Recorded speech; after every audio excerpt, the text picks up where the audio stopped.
أعوذ بالله من الشيطان الرجيم. بسم الله الرحمن الرحيم.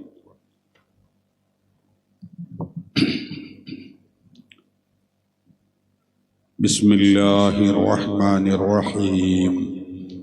الحمد لله رب العالمين، نحمده ونستعينه ونؤمن به ونتوكل عليه، ونعوذ بالله من شرور أنفسنا ومن سيئات أعمالنا، من يهده الله فلا مضل له ومن يضلله فلا هادي له، وأشهد أن لا إله إلا الله وحده لا شريك له، وأشهد أن سيدنا محمدا عبده ورسوله وحبيبه وخليله. اللهم صل على سيدنا محمد وبارك على آل سيدنا محمد. الصلاة والسلام عليك يا سيدي يا رسول الله، خذ بيدي قلت حيلتي أدركني يا رسول الله. أعوذ بالله من الشيطان الرجيم. بسم الله الرحمن الرحيم. وأن هذا صراطي مستقيما فاتبعوه ولا تتبعوا السبل فتفرق بكم عن سبيله، ذلكم وصاكم به لعلكم تتقون. صدق الله مولانا العظيم، صدق وبلغ رسوله النبي الكريم، ونحن على ذلك من الشاهدين الشاكرين، والحمد لله رب العالمين. وقال النبي المصطفى محمد صلى الله عليه وسلم: أفضل ما قلت أنا والنبيون من قبلي لا إله إلا الله. صدق رسول الله. يا ربي بالمصطفى بلغ مقاصدنا واغفر لنا ما مضى، يا واسع الكرم مولاي صل وسلم دائما أبدا على حبيبك خير الخلق كلهم.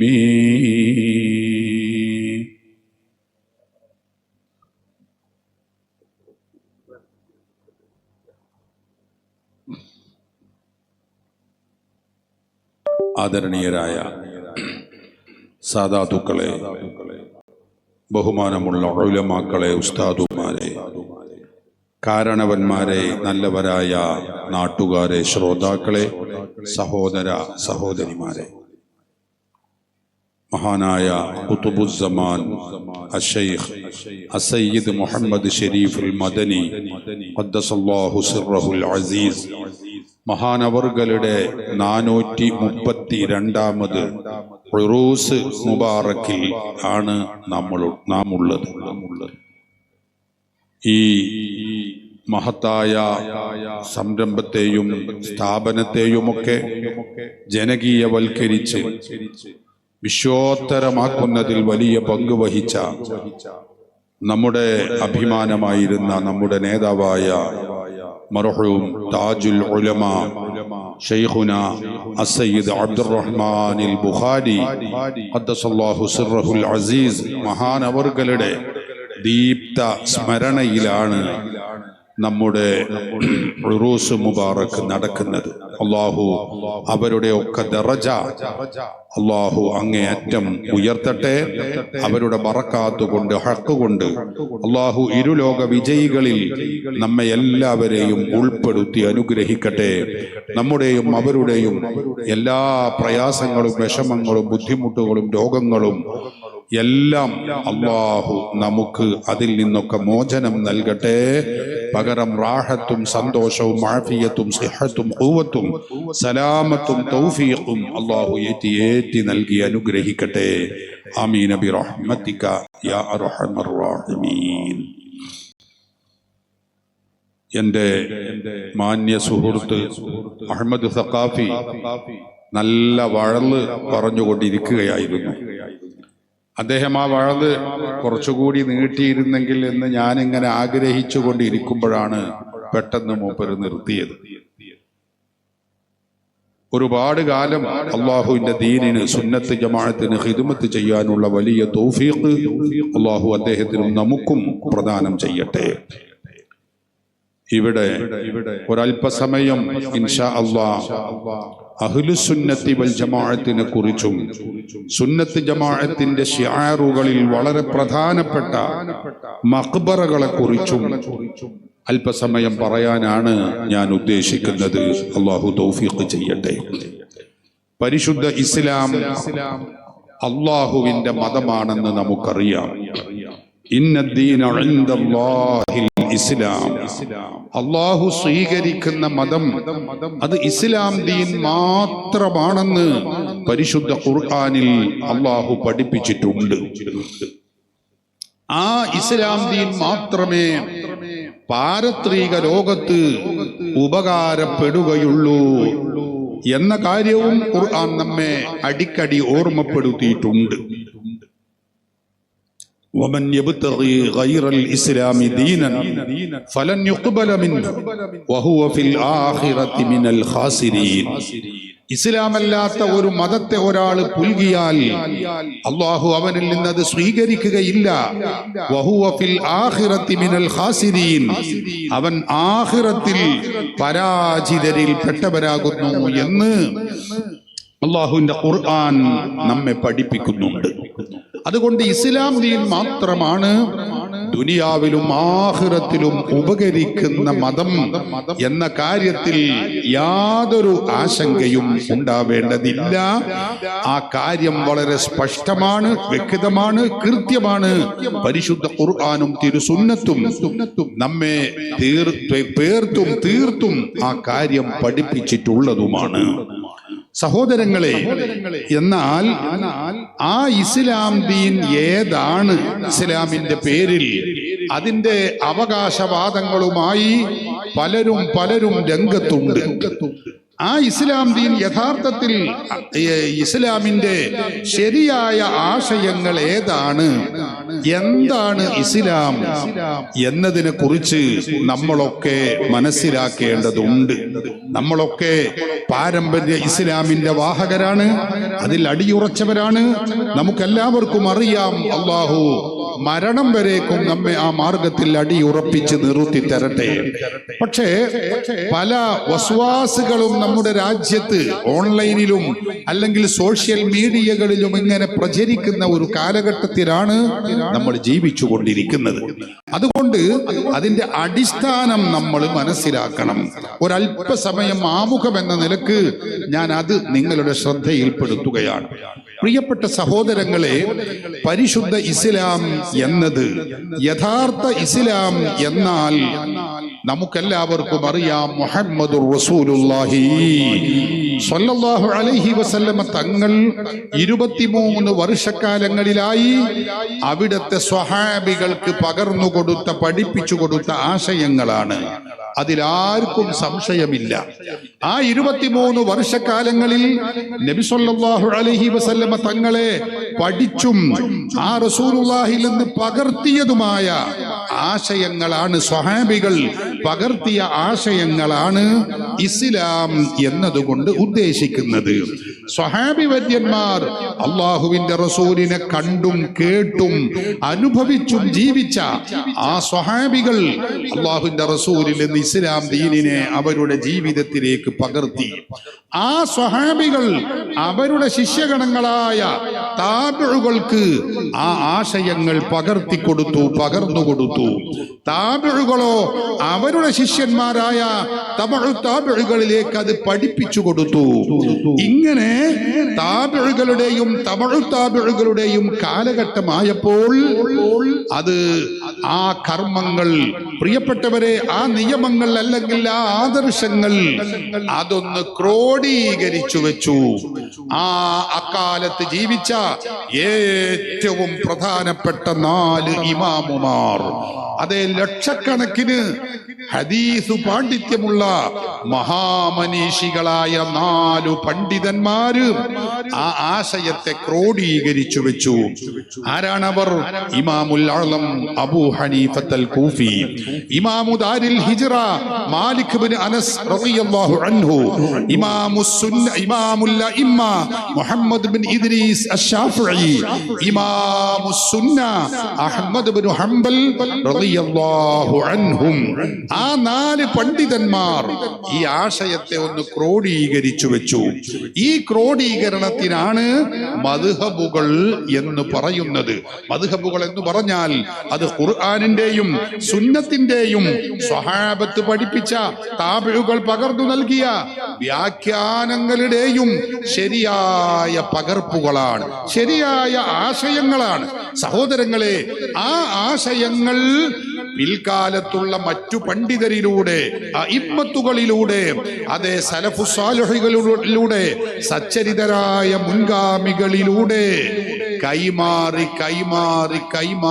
കിട്ടിയ ആ മഹത്തായ ആശയങ്ങൾക്കാണ് ഇസ്ലാം ദീൻ എന്ന് പറയുക. ഇത് നമ്മളൊക്കെ പഠിക്കണം, മനസ്സിലാക്കണം. 14 നൂറ്റാണ്ട് കാലത്തെ ആ മഹത്തായ ആശയങ്ങൾ അത് സ്വഹാബികളിലൂടെ, താബിഉകളിലൂടെ, തബഉ താബിഉകളിലൂടെ, മദ്ഹബിന്റെ ഇമാമുമാരിലൂടെ, മറ്റ് അയിമ്മത്തുകളിലൂടെ, സച്ചരിതരായ മുൻഗാമികളിലൂടെ കൈമാറി വന്ന ആശയങ്ങളാണ് ഇസ്ലാം എന്നതുകൊണ്ട് ഉദ്ദേശിക്കുന്നത്. സഹോദരങ്ങളെ, ഇന്നുള്ള ഒരു മനുഷ്യൻ അദ്ദേഹം പറയുകയാണ്, ചിന്തിക്കുകയാണ്, അതൊന്നും ഞാൻ ഉൾക്കൊള്ളില്ല. എന്റെ മുമ്പിൽ ഖുർആനുണ്ട്, സുന്നത്തുണ്ട്, ഞാൻ അത് മറിച്ചു നോക്കും. അതിന് എനിക്ക് പറ്റിയ ഒരു പരിഭാഷ, ഏതെങ്കിലും ഒരു മൗലവി എഴുതിയ പരിഭാഷയും ഞാൻ വായിക്കും. എന്നിട്ട് ഞാൻ അതിൽ നിന്ന് മനസ്സിലാക്കുന്നത് എന്തോ അതാണ് ഇസ്ലാമായി ഞാൻ മനസ്സിലാക്കുകയുള്ളൂ. അതല്ലാതെ ഈ പറഞ്ഞ പൂർവികരായ 14 നൂറ്റാണ്ടിന്റെ പാരമ്പര്യമൊന്നും എന്നോട് പറയേണ്ടതില്ല എന്ന് ഒരാൾ പറഞ്ഞാൽ അയാൾക്ക് ഇസ്ലാം ലഭിക്കില്ല.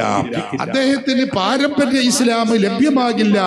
ഖുർആൻ പഠിപ്പിച്ച ഇന്നദ്ദീന ഇൻദല്ലാഹിൽ ഇസ്ലാം എന്ന് പറഞ്ഞ ഇസ്ലാം അയാൾക്ക് ലഭിക്കുകയില്ല എന്ന കാര്യം നമ്മൾ മനസ്സിലാക്കണം. സഹോദരന്മാരെ, ആ ദീനുൽ ഇസ്ലാമിനെ ഞാൻ പറഞ്ഞല്ലോ, മദ്ഹബിന്റെ 4 ഇമാമുമാര് അത് ക്രോഡീകരിച്ചു വെച്ചു. ഇന്ന് ചില ആളുകൾക്കൊക്കെ ഒരു വാദമുണ്ട്. അതെന്താ? മദ്ഹബൊന്നും വേണ്ട, ഇമാമികളൊന്നും വേണ്ട, പിന്നെയോ ഞങ്ങളെ മുമ്പിൽ ഖുർആൻ പരിഭാഷയുണ്ട്, ബുഖാരി പരിഭാഷയുണ്ട്, അത് മതി എന്നൊക്കെ ചിന്തിക്കുന്ന ബാലിശമായ വാദങ്ങൾ ഉടലെടുത്തുകൊണ്ടിരിക്കുന്ന ഒരു കാലഘട്ടത്തിലാണ് നമ്മൾ ജീവിക്കുന്നത് എന്ന് നിങ്ങൾ മനസ്സിലാക്കണം. മദ്ഹബിന്റെ ഇമാമുമാരെന്ന് പറഞ്ഞാൽ ആ കാലത്തുള്ള ഏറ്റവും വലിയ മഹാരഥന്മാരായ ഹദീസ് പണ്ഡിതന്മാരാണ്. ഞാൻ ഒറ്റ കാര്യം പറയാ, 4 മദ്ഹബിന്റെ ഇമാമുകളിൽ 4ാമത്തെ വ്യക്തിയാണ് ഇമാമുസ് സുന്ന അഹ്മദ് ഇബ്നു ഹംബൽ റളിയല്ലാഹു അൻഹു.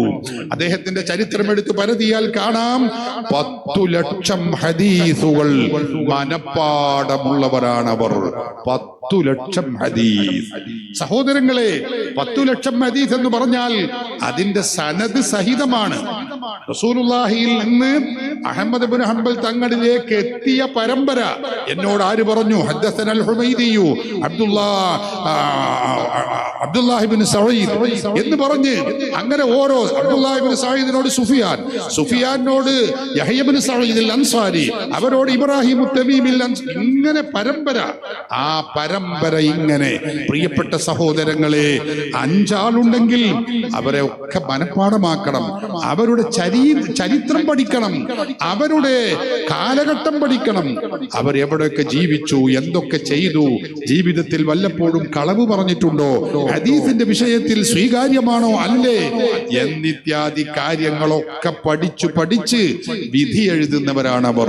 അങ്ങനെയുള്ള 10 ലക്ഷം ഹദീസ് മനഃപ്പാഠമാക്കിയവരാണ് ഇമാമുസുന്ന അഹ്മദ് ഇബ്നു ഹംബൽ റളിയല്ലാഹു അൻഹു. 10 ലക്ഷം ഹദീസ്.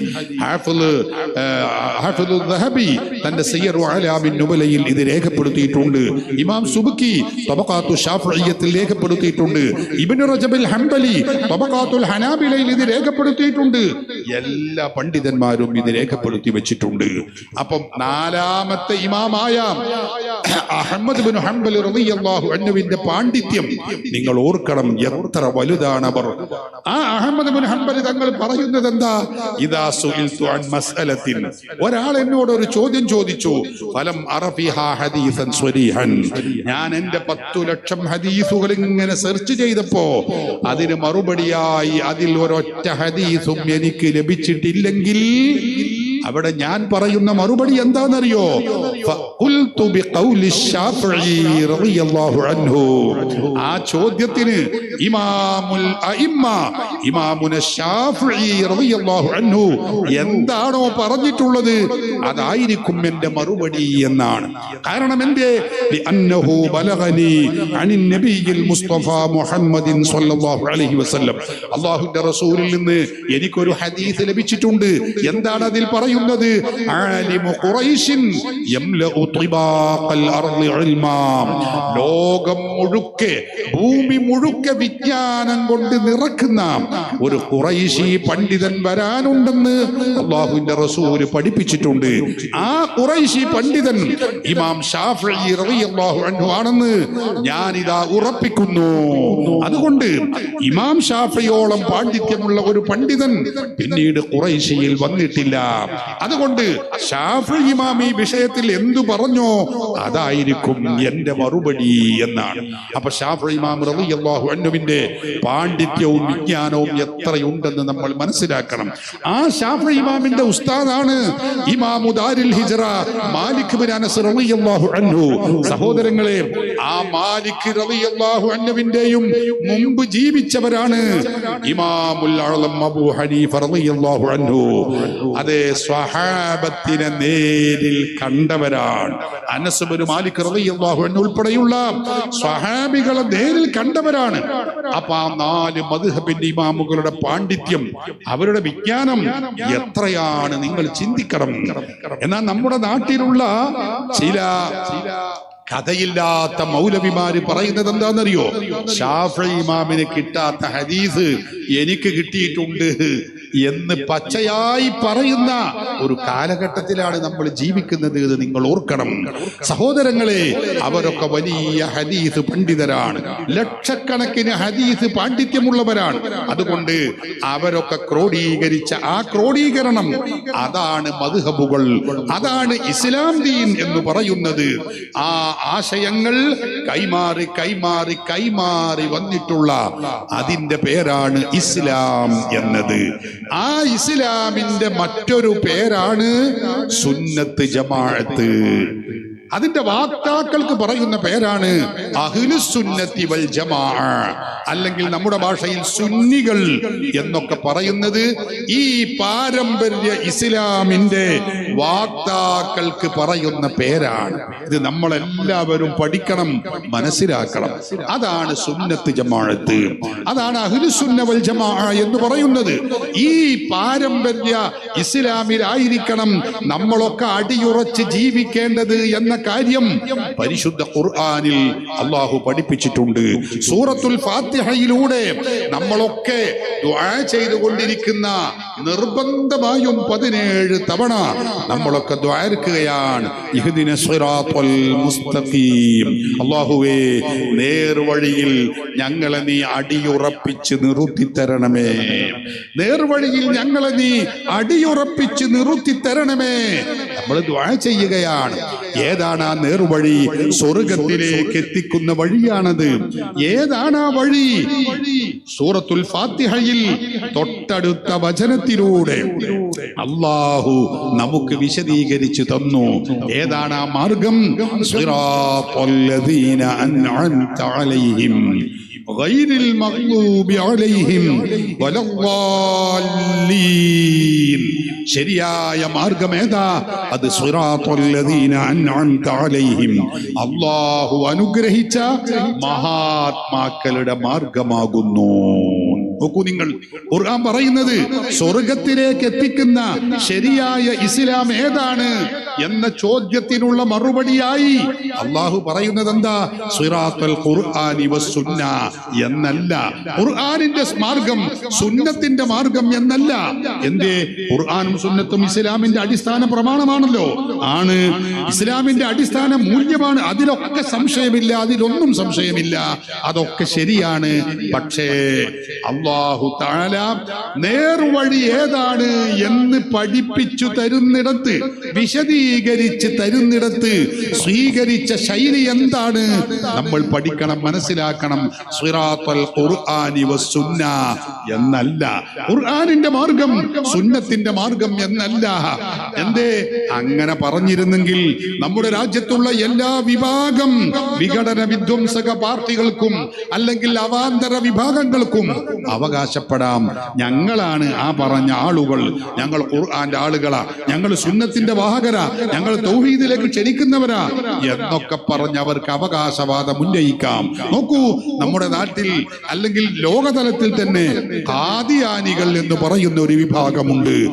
മുഹമ്മദ് നബി സല്ലല്ലാഹു അലൈഹി വസല്ലമ തങ്ങൾക്ക് ശേഷം പ്രവാചകനാണെന്ന വാദവുമായി രംഗത്ത് വന്ന, തലക്ക് സുഖമില്ലാത്ത, അതെ അവിഭക്ത ഇന്ത്യയിലെ പഞ്ചാബിൽ ജനിച്ച, തലക്ക് വേണ്ടതുപോലെ വെളിവില്ലാത്ത മൂത്രവാർച്ചക്കാരനായ മീർസാ ഗുലാം അഹമ്മദ് ഖാദിയാനി എന്ന മനുഷ്യൻ താൻ പ്രവാചകനാണ്, നബിയാണ് എന്ന് പറയുന്നത് എങ്ങനെയാണ്? തെളിവെന്താ? മൂപ്പർക്ക് ഓതാനുള്ളത് ഖുർആനാണ്, സുന്നത്താണ്. നോക്കൂ, നിസ്കാരം 3 വഖത്ത് മാത്രമേ ഉള്ളൂ എന്ന് വാദിച്ച് രംഗത്ത് വന്ന ഖുർആൻ സുന്നത്ത് സൊസൈറ്റി എന്ന പേര് തന്നെയുള്ള മൗലവി ചേകന്നൂർ മൗലവി നിസ്കാരം 3 വഖത്താന്ന് പറയുന്നവരാണ്. ആ വിഭാഗം അവർക്ക് ഓതാനുള്ളതും ഖുർആനാണ്, അവർക്ക് പറയാനുള്ളതും ഹദീസാണ്. നോക്കൂ, ഇവിടെയുള്ള സലഫികൾ എന്ന് പറയുന്ന വഹാബികൾ അല്ലെങ്കിൽ മുജാഹിദുകൾ പേരെന്ന് പറഞ്ഞാലും, മൗദൂദികൾ എന്ന് പറയുന്ന ജമാഅത്തെ ഇസ്ലാമി, അവർക്കും ഓതാനുള്ളത് ഖുർആനാണ്. ഖുർആൻ ഓതി അവർ പറയുന്നത് എന്താ? മുസ്ലിമീങ്ങളൊക്കെ കാഫിറുകളാണ്, മുസ്ലിമീങ്ങളൊക്കെ മുശ്രിക്കുകളാണ്, അവരൊക്കെ അബൂജഹലുകളാണ്, മുർത്തദ്ദുകളാണ്. ഓതാനുള്ളത് എന്താ? അവർക്കും ഖുർആനാണ്, ഹദീസാണ്. ഖുർആനിനെയും ഹദീസിനെയും ഓതി ദുർവ്യാഖ്യാനിക്കുന്ന പ്രവണതയാണ് സഹോദരങ്ങളെ അവരൊക്കെ ചെയ്യുന്നത്. അതുകൊണ്ടാണ് അല്ലാഹു ജല്ല വഅല നമ്മോട് പറഞ്ഞു, നേർവഴി സ്വർഗത്തിലേക്ക് എത്തിക്കുന്ന ആ മാർഗം അതേതാണെന്നറിയോ? അത് ഖുർആൻ ആരെങ്കിലും ഓതിയത് കൊണ്ട് മാത്രം ആ മാർഗമാവില്ല. പിന്നെയോ ആ ഖുർആനും ആ സുന്നത്തും നേരിൽ കാണുകയും പഠിക്കുകയും ഉൾക്കൊള്ളുകയും ആ ഖുർആനിന്റെയും സുന്നത്തിന്റെയും ആശയങ്ങളിൽ അധിഷ്ഠിതമായി സൂക്ഷ്മതയോടെ ജീവിതം നയിക്കുകയും ചെയ്ത മഹാത്മാക്കളുണ്ട്. അവരുടെ മാർഗമാണ് ഇസ്ലാം. സിറാത്തുല്ലദീന അൻഅംത അലൈഹിം, അല്ലാഹു അനുഗ്രഹിച്ച ആ മഹാത്മാക്കളുടെ മാർഗമാണ് സ്വർഗത്തിലേക്ക് പോകുന്ന ഇസ്ലാം. ആ മഹാത്മാക്കൾ ആരാ? അത് സൂറത്തുൻ നിസാഇൽ അല്ലാഹു പഠിപ്പിച്ചു. മിനൻ നബിയ്യീന വസ്സുദ്ദീഖീന വശുഹദാഇ വസ്സാലിഹീൻ. നമ്മൾ പറയുന്ന മഹാത്മാക്കൾ എന്ന് പറയുന്നവർ, അതെ സച്ചരിതരായ ആ സജ്ജനങ്ങളുടെ പാത, അതാണ് ശരിയായ ഇസ്ലാം. സഹോദരങ്ങളെ, അവരുടെ മാർഗമാണ്, അതാണ് സിറാത്തുൽ മുസ്തഖീം എന്ന് പറയുന്ന സ്വർഗത്തിലേക്ക് എത്തിക്കുന്ന വഴി. ആ മാർഗം എന്ന് പറയുന്നത് അമ്പിയാക്കളുടെ, സുദ്ദീഖീങ്ങളുടെ, സ്വഹാബത്തിന്റെ, ശുഹദാക്കളുടെ, സ്വാലിഹീങ്ങളുടെ വഴികളാണ്. അവർ പഠിപ്പിച്ച ആശയങ്ങളാണ്, അവർ പഠിപ്പിച്ച വിശ്വാസമാണ്, അവർ കാണിച്ചു തന്ന ആചാരങ്ങളും അനുഷ്ഠാനങ്ങളുമാണ്. അതാണ് ശരിയായ ഇസ്ലാം. അത് ഗൈറിൽ മഗ്ലൂബി അലൈഹിം, ആ മാർഗം അല്ലാഹുവിന്റെ കോപത്തിന് ഇരയായവരുടെ വഴിയല്ല, വലദ്ദാല്ലീൻ, അത് വഴിപിഴച്ചവരുടെ മാർഗവുമല്ല. പരിശുദ്ധ ഖുർആനിലൂടെ അല്ലാഹു നമ്മെ പഠിപ്പിക്കുകയാണ്. പ്രിയപ്പെട്ടവരെ, ഈ മാർഗത്തെ കുറിച്ചാണ് സുന്നത്ത് ജമാഅത്ത് എന്ന് പറയുന്നത്. അതാണ് ഇസ്ലാം എന്ന് പറയുന്നത്. അതാണ് സ്വർഗത്തിലേക്ക് എത്തിക്കുന്ന ശരിയായ മാർഗം, ശരിയായ ദീനുൽ ഇസ്ലാം എന്ന് പറയുന്നത്. നമ്മൾ ഇത് മനസ്സിലാക്കണം. നമ്മൾ മറക്കാതെ ഫാത്തിഹ സൂറത്ത് ദിവസവും നിർബന്ധമായി 17 തവണ ഓതിക്കൊണ്ടിരിക്കുമ്പോ നമ്മുടെ മനസ്സിന്റെ അടിത്തട്ടിലൂടെ, സ്മൃതി പഥത്തിലൂടെ ഈ ആശയം ദിവസവും ഓടിക്കൊണ്ടിരിക്കണം. അതെ, സജ്ജനങ്ങളുടെ, മഹാത്മാക്കളുടെ ആ മാർഗമാണ് ശരിയായ ഇസ്ലാം. അതാണ് സ്വർഗത്തിലേക്ക് പോകുന്ന വഴി. ആ മാർഗത്തിന്റെ പേരാണ് സുന്നത്ത് ജമാഅത്ത്. ആ മാർഗത്തിന്റെ പേരാണ്, അതിന്റെ വാഹകർക്ക് പറയുന്ന പേരാണ് അഹ്ലുസ് സുന്നത്തി വൽ ജമാഅ, അല്ലെങ്കിൽ സുന്നികൾ എന്ന് പറയുന്നത് ഈ മാർഗത്തെ കുറിച്ചാണ്. സഹോദരങ്ങളെ, ഇങ്ങനെ ഒരു പേര് ചില ആളുകളൊക്കെ പറയും.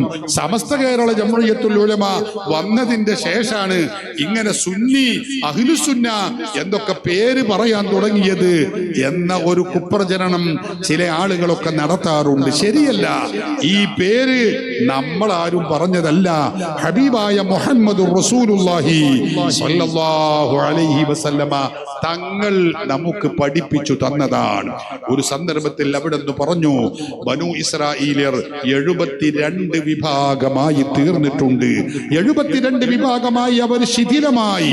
എന്നാൽ വസതഫ്തരിഖു ഉമ്മത്തി അലാ 73 ഫിർഖ, എന്റെ ഉമ്മത്ത് 73 വിഭാഗമായി തീരും. അല്ലാഹുവിന്റെ റസൂൽ പറയുകയാണ്, എന്റെ ഉമ്മത്ത് 73 വിഭാഗമാവും. കുല്ലുഹും ഫിന്നാർ, അവരെല്ലാവരും നരകത്തിലാകുന്നു. ഇല്ലാ മില്ലത്തൻ വാഹിദ, ഒരു വിഭാഗം മാത്രമാണ് അതിൽ നിന്ന് ഒഴിവുള്ളത്. ആ ഒരു വിഭാഗം മാത്രമേ സ്വർഗത്തിൽ പോകൂ. അല്ലാത്ത 72 വിഭാഗവും നരകത്തിലാകുന്നു എന്ന് പറയുന്നത് ആരാ? അഷ്റഫുൽ ഖൽഖ് ത്വാഹാ റസൂലുള്ളാഹി സ്വല്ലല്ലാഹു അലൈഹി വസല്ലമ തങ്ങളാണ്. നോക്കൂ നിങ്ങൾ, ആ റസൂലുള്ളാഹി പറയുന്ന ആ പ്രസ്താവന നമ്മൾ ശരിക്ക് പഠിക്കണം. അവിടുന്ന് പറഞ്ഞതെന്താ? സതഫ്തരിഖു ഉമ്മത്തി എന്ന, എന്റെ ഉമ്മത്ത് അത് ശിഥിലമാകും, 72 വിഭാഗമായി നരകത്തിൽ പോകുമെന്നാണ്. ഈ ഉമ്മത്ത് എന്ന് പറഞ്ഞാൽ അത് ആരാ? ഹദീസ് വ്യാഖ്യാതാക്കൾ പറഞ്ഞു, അത് ഉമ്മത്തുൽ ഇജാബത്താണ്. ഉമ്മത്തുൽ ദഅവത്തല്ല, ഉമ്മത്തുൽ ഇത്തിബാഉമല്ല, ഉമ്മത്തുൽ ഇജാബത്താണ്. ആ ഇജാബത്തിന്റെ ഉമ്മത്ത് 72 വിഭാഗമായി നരകത്തിൽ പോകും. ആരാണ് ഈ ഉമ്മത്തുൽ ഇജാബത്ത് എന്ന് പറഞ്ഞാൽ? അത് ഞങ്ങള് അല്ലാഹുവിലും റസൂലിലും വിശ്വസിക്കുന്നവരാണെന്ന് പറയുന്ന ആരെല്ലാം ഉണ്ടോ അവരൊക്കെ കുറിച്ചാണ് പറയുന്നത്. ഞങ്ങൾ അള്ളാഹുവിന്റെ ആളുകളാണ്, ഞങ്ങൾ റസൂലുള്ളാഹിന്റെ സുന്നത്തിന്റെ വാഹകരാണ്, ഞങ്ങൾ ഖുർആനും സുന്നത്തും മുറുകെ പിടിക്കുന്നവരാണ് എന്ന് പറയുന്ന കക്ഷികൾ 72 വിഭാഗമായി നരകത്തിലേക്ക് പോകുന്നു. അള്ളാഹു നമ്മെ കാത്തിരക്ഷിക്കട്ടെ. ആ പോകുന്ന ആളുകൾ ആരാണ്? റസൂലുള്ളാഹിയുടെ ഈ ഹദീസിൽ നിന്ന് സ്പഷ്ടമായി അവര് ഷഹാദത്ത് കലിമ ചൊല്ലുന്നവരാണ്, അല്ലേ? അവർ നിസ്കരിക്കുന്നവരാണ്, അവർ നോമ്പനുഷ്ഠിക്കുന്നവരാണ്, അവർ ഹജ്ജും ഉംറയും നിർവഹിക്കുന്നവരാണ്, അവർ സ്വതക്ക ചെയ്യുന്നവരാണ്, അവർ പള്ളി ഉണ്ടാക്കുന്നവരാണ്, അവർ ഖുർആൻ പാരായണം ചെയ്യുന്നവരാ, അവർ താടി വെക്കുന്നവരാണ്. ഇതൊക്കെ അവർ ചെയ്യും. പക്ഷേ കുല്ലുഹും ഫിന്നാർ, അവരൊക്കെയും നരകത്തിലാകുന്നു. എന്റെ പ്രിയപ്പെട്ട സഹോദരിമാരെ, സഹോദരങ്ങളെ, നമ്മൾ ചിന്തിക്കണം, പഠിക്കണം. നമ്മുടെ ആളുകൾക്ക്, സാധാരണക്കാർക്ക് ഒരു ധാരണയുണ്ട്, എന്തായാലും എന്താ, അവരും നിസ്കരിക്കണില്ലേ, നോമ്പനുഷ്ഠിക്കണില്ലേ, അവരും താടി വെക്കണില്ലേ, ഓരും പള്ളിയിൽ പോണില്ലേ, അവരും ഖുർആൻ ഓതുന്നില്ലേ എന്ന ഒരു മൗഢ്യമായ ചിന്ത നമുക്കുണ്ട്. എന്നാ അള്ളാഹുവിന്റെ റസൂല് പറയുന്നത് എന്താ? അതൊക്കെ ചെയ്യും അവർ, പക്ഷേ കുല്ലുഹും ഫിന്നാർ, അവരൊക്കെ നരകത്തിലാകുന്നു. അപ്പൊ സ്വഹാബത്ത് ചോദിച്ചു, നബിയെ, അല്ല 72 വിഭാഗം നരകത്തിലേക്ക് പോകുമ്പോ സ്വർഗപ്രവേശനം നേടുമെന്ന് പറഞ്ഞ ഒരു വിഭാഗമുണ്ടല്ലോ, മൻഹും യാ റസൂലല്ലാഹ്, ആരാണ് നബിയെ ആ ഒരു വിഭാഗം എന്ന് ചോദിച്ചപ്പോ റസൂലുള്ളാഹി പറഞ്ഞു, ഖാല മാ അന അലൈഹി വഅസ്ഹാബി, ഞാനും എന്റെ സ്വഹാബികളും നിലകൊണ്ട മാർഗത്തിൽ സഞ്ചരിക്കുന്നവരാരോ അവരാണ് സ്വർഗത്തിലേക്ക് പോവുക. ഹാഫിദ് അബുൽ ലൈഥി സമർഖന്ദി, ഹുജ്ജത്തുൽ ഇസ്ലാം അബൂ ഹാമിദ് അൽ ഗസാലി, ഇമാം അബുൽ ഫത്ഹ് ഷഹ്റസ്ഥാനി, അവരൊക്കെ ഉദ്ധരിക്കുന്ന ഹദീസിന്റെ മറ്റൊരു റിപ്പോർട്ടിൽ ഇങ്ങനെയാണ് പറയുന്നത്, മാ ഹാദിഹിൽ വാഹിദ, ആരാണ് സ്വർഗത്തിലേക്ക് പോകുന്നത് നബിയെ എന്ന് ചോദിച്ചപ്പോ ഖാല, അല്ലാഹുവിന്റെ റസൂൽ പറഞ്ഞു, അഹ്ലുസ് സുന്നത്തി വൽ ജമാഅ, സ്വർഗത്തിലേക്ക് പോകുന്നത് അഹ്ലുസ് സുന്നത്തി വൽ ജമാഅത്ത് ആകുന്നു. അങ്ങനെ തന്നെ അല്ലാഹുവിന്റെ റസൂല് പറഞ്ഞ ഹദീസ് ഇമാമുമാർ അവരുടെ കിതാബിൽ രേഖപ്പെടുത്തി വെക്കുന്നു. അപ്പോ അഹ്ലുസ് സുന്ന വൽ ജമാഅ എന്ന ഈ പേര് സഹോദരങ്ങളെ നമ്മൾ ഇട്ടതല്ല, അല്ലാഹുവിന്റെ റസൂല് പഠിപ്പിച്ച പേരാണ്. ഈ മാർഗത്തിലാണ് നമ്മൾ സഞ്ചരിക്കേണ്ടത്. അതിൽ നിന്ന് വിഘടിച്ചു പോയാൽ, അതിൽ നിന്ന് വ്യതിയാനം സംഭവിച്ചാൽ അവർക്കാണ് മുബ്തദിഉകൾ എന്ന് പറയുക, മതനവീകരണവാദികൾ, സുന്നി അല്ലാത്തവർ എന്ന് പറയുക. അങ്ങനെ സുന്നി അല്ലാത്തവരായാലുള്ള ദുരന്തം എന്താ? അവര് നിസ്കരിക്കുന്നുവല്ലോ, നോമ്പനുഷ്ഠിക്കുന്നുവല്ലോ, അതുകൊണ്ടൊന്നും കാര്യമില്ല. ഹബീബായ നബി സല്ലല്ലാഹു അലൈഹി വസല്ലമ തങ്ങൾ പറഞ്ഞു, ലാ യഖ്ബലുല്ലാഹു ലിസാഹിബി ബിദ്അ, അല്ലാഹുവിന്റെ റസൂൽ പഠിപ്പിക്കുകയാണ്, ലാ യഖ്ബലുല്ലാഹു ലിസാഹിബി ബിദ്അ, സുന്നിയല്ലാത്ത വ്യക്തി, അതേ പുത്തൻവാദിയായ മതനവീകരണവാദിയായ വ്യക്തി ഉണ്ടല്ലോ, അവരിൽ നിന്ന് അല്ലാഹു സ്വീകരിക്കുകയില്ല. ലാ യഖ്ബലുല്ലാഹ്, അല്ലാഹു സ്വീകരിക്കുകയില്ല. സൗമൻ, അവൻ നിർവഹിക്കുന്ന നോമ്പ് അല്ലാഹു സ്വീകരിക്കൂല. വലാ സ്വലാത്തൻ, അവന്റെ നിസ്കാരം അല്ലാഹു സ്വീകരിക്കില്ല. വലാ സ്വദഖത്തൻ, അവർ നിർവഹിക്കുന്ന സകാത്ത്, സ്വദഖ, ലക്ഷക്കണക്കിന് രൂപയുടെ സകാത്തും സ്വദഖയും ഒക്കെ അവർ നൽകും, പക്ഷേ അല്ലാഹുവിന് അതിന്റെ ആവശ്യമില്ല. വലാ ഹജ്ജൻ വലാ ഉംറ, പുത്തൻവാദിയായ മനുഷ്യൻ, സുന്നിയല്ലാത്ത മനുഷ്യൻ, അവൻ നിർവഹിക്കുന്ന ഹജ്ജും ഉംറയും അല്ലാഹു സ്വീകരിക്കുകയില്ല. നമ്മൾ ചെയ്യുന്ന ഇബാദത്തുകൾ അല്ലാഹു സ്വീകരിക്കാതെ തള്ളണം എന്ന് ആഗ്രഹിക്കുന്ന ആരെങ്കിലും ഉണ്ടോ? അവർക്ക് സുന്നി അല്ലാതെ ആവാം, അവനിക്ക് സലഫിയാവാം, അവനിക്ക് മൗദൂദിയാവാം, അവനിക്ക് വഹാബിയാവാം, അവനിക്ക് എന്തുമാവാം. അവർ ചെയ്യുന്ന ഇബാദത്തുകൾ ലാ യഖ്ബലുല്ലാഹ്, അല്ലാഹു സ്വീകരിക്കുകയില്ല. ഇത് ഞാൻ പറയുന്നതല്ല, ഞങ്ങൾ പറയുന്നതല്ല, സമസ്ത വന്നതിന് ശേഷം പറയുന്നതല്ല. ഹബീബായ മുഹമ്മദുർ റസൂലുള്ളാഹി സ്വല്ലല്ലാഹു അലൈഹി വസല്ലമ തങ്ങൾ, നോക്കൂ നിങ്ങൾ, നമ്മെ സ്വർഗത്തിലേക്ക് കൊണ്ടുപോകുന്നതിന് വേണ്ടി അല്ലാഹു പറഞ്ഞയച്ചതാണ്. ആ ഹബീബായ നബി സ്വല്ലല്ലാഹു അലൈഹി വസല്ലമ തങ്ങളാണ് നമ്മളെ പഠിപ്പിക്കുന്നത്. ഈ പുത്തൻവാദികൾ, സുന്നിയല്ലാത്ത ആളുകൾ, അവർ ചെയ്യുന്ന ഇബാദത്തുകളൊന്നും അല്ലാഹു സ്വീകരിക്കൂല. റസൂലുള്ളാഹി തങ്ങൾ ആ ഹദീസിന്റെ അവസാന ഭാഗത്ത് പറഞ്ഞു, വലാ സർഫൻ വലാ അദ്ലാ, ഫർളോ സുന്നത്തോ ആയ ഒരൊറ്റ ഇബാദത്തും അല്ലാഹു സ്വീകരിക്കൂല. എന്നിട്ടോ യഖ്റുജു മിനൽ ഇസ്ലാം, അവൻ ഇസ്ലാമിൽ നിന്ന് തെറിച്ചു പോകും. അതാണ് പുത്തൻവാദിയായാലുള്ള ദുരന്തം. പ്രിയപ്പെട്ടവരെ, ഇത് നമ്മളൊക്കെ മനസ്സിലാക്കണം. എന്റെ സഹോദരിമാർ, ഇത് വളരെ ഗൗരവത്തോടെ എടുക്കണം. ചില ആളുകളൊക്കെ പറയും, നമ്മുടെ കുട്ടികള് അവനവന്റെ കുട്ടികളെ പുത്തൻവാദികളായ, സലഫികളായ, മൗദൂദികളായ ആളുകളെ സ്ഥാപനത്തിൽ, സ്കൂളിൽ, മദ്രസയിൽ, കോളേജിലേക്ക് പറഞ്ഞയച്ചിട്ട് നമ്മളെങ്ങനെ അഭിമാനിക്കും? കാര്യം എന്തായാലും എന്റെ കുട്ടി ഇപ്പൊ പഴയ മാതിരി ഒന്നുമല്ല, ഓ 5 വക്ത് നിസ്കരിക്കുന്നുണ്ട്, ഓ പള്ളി പോകുന്നുണ്ട് എന്നൊക്കെ പറയും. എന്താ ഈ നിസ്കാരം കൊണ്ട് കാര്യം? സഹോദരങ്ങളെ, പുത്തൻവാദികളുടെ ഒരു ഇബാദത്തും അല്ലാഹു സ്വീകരിക്കുകയില്ല. അർത്ഥശങ്കക്കിടമില്ലാത്ത വിധം ഹബീബായ മുഹമ്മദുർ റസൂലുള്ളാഹി സ്വല്ലല്ലാഹു അലൈഹി വസല്ലമ തങ്ങൾ നമ്മളെ പഠിപ്പിച്ചിട്ടുള്ള കാര്യമാണ്. ഇമാം ബുഖാരി ഉദ്ധരിക്കുന്ന ഒരു ഹദീസ് കൂടി പറഞ്ഞ് ഞാൻ എന്റെ വിഷയത്തിലേക്ക് പ്രവേശിക്കാം. ഇമാം ബുഖാരി റളിയല്ലാഹു അൻഹു ഉദ്ധരിക്കുന്ന ഹദീസ് അല്ലാഹുവിന്റെ റസൂൽ പഠിപ്പിക്കുകയാണ്.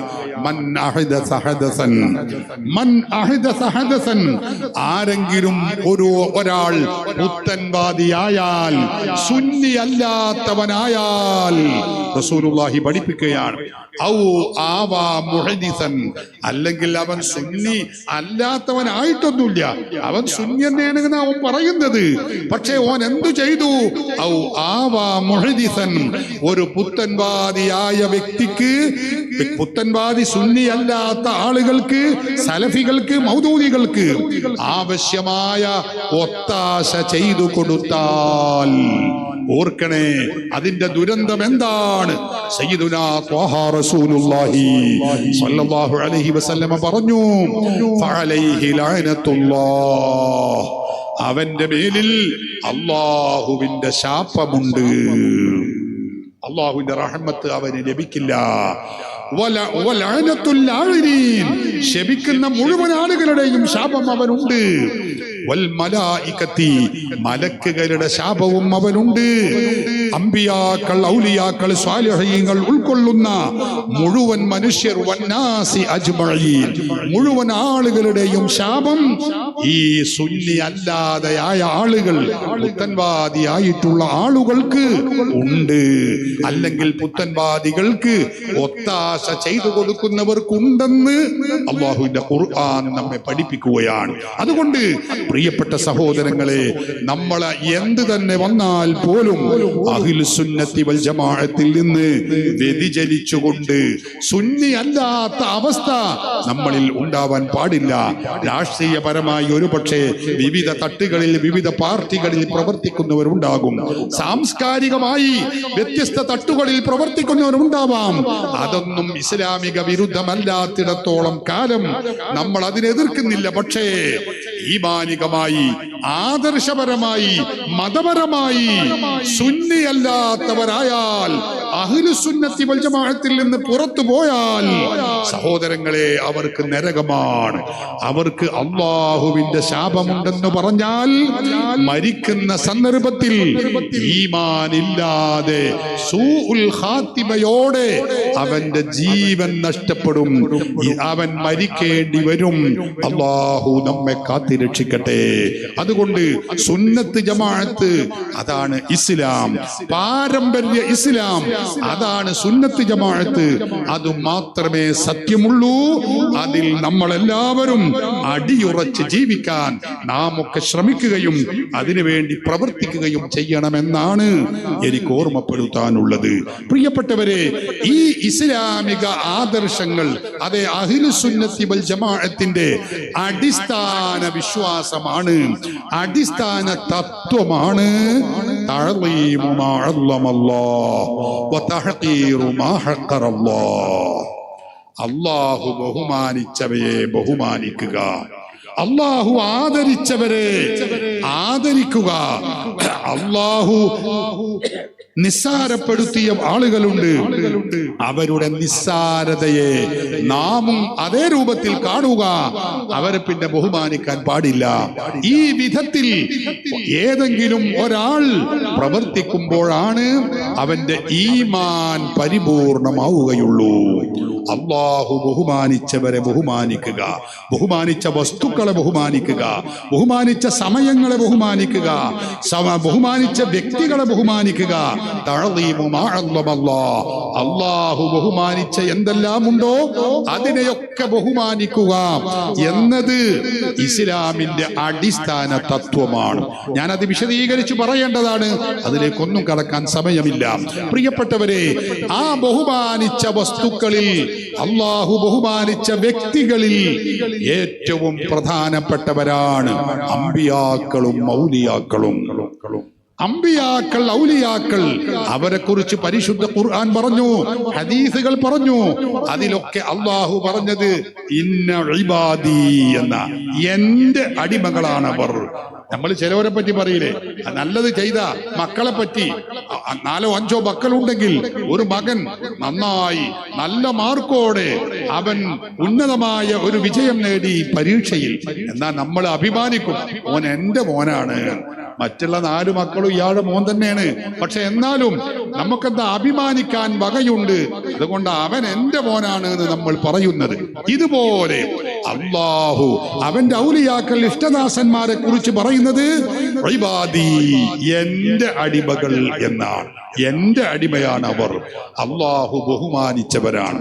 ആ ബഹുമാനിച്ച മഹാത്മാക്കളെ ബഹുമാനിക്കുക എന്നത് ഈമാനിന്റെ ഭാഗമാണ്. സഹോദരങ്ങളെ, അവരിൽപ്പെട്ടവരാണ് അമ്പിയാക്കളും ഔലിയാക്കളും.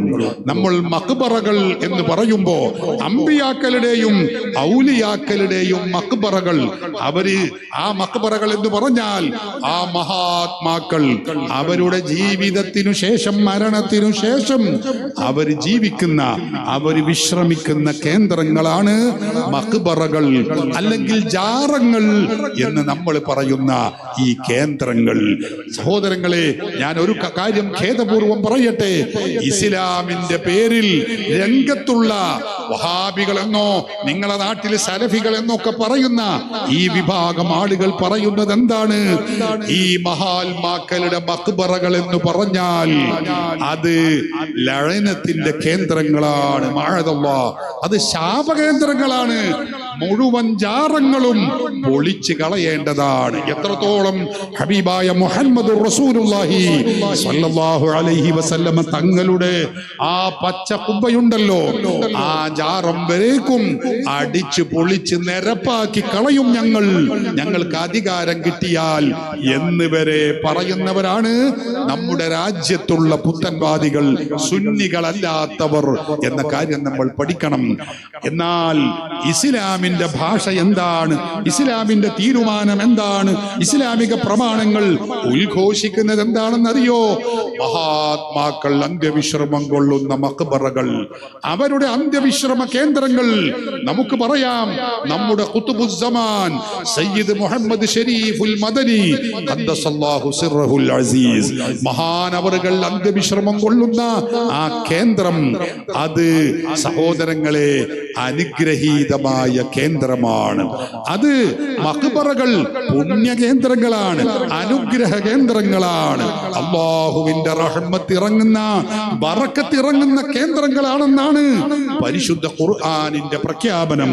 ഇഷ്ടംപോലെ നമുക്ക് പ്രമാണങ്ങൾ എടുത്ത് പരതിയാൽ കണ്ടെത്താൻ കഴിയും. ഞാൻ ഒരൊറ്റ ആയത്ത് പറയാം. സൂറത്തുൽ ഇസ്രായിലെ 1-ാമത്തെ വചനം നമുക്കറിയില്ലേ? സുബ്ഹാനല്ലദീ അസ്റാ ബിഅബ്ദിഹി ലൈലൻ മിനൽ മസ്ജിദിൽ ഹറാമി ഇലൽ മസ്ജിദിൽ അഖ്സാ അല്ലദീ ബാറക്നാ ഹൗലഹു ലിനുരിയഹു മിൻ ആയാതിനാ ഇന്നഹു ഹുവസ് സമീഉൽ ബസീർ. അല്ലാഹുവിന്റെ ഖുർആൻ നമ്മളെ പഠിപ്പിച്ചു.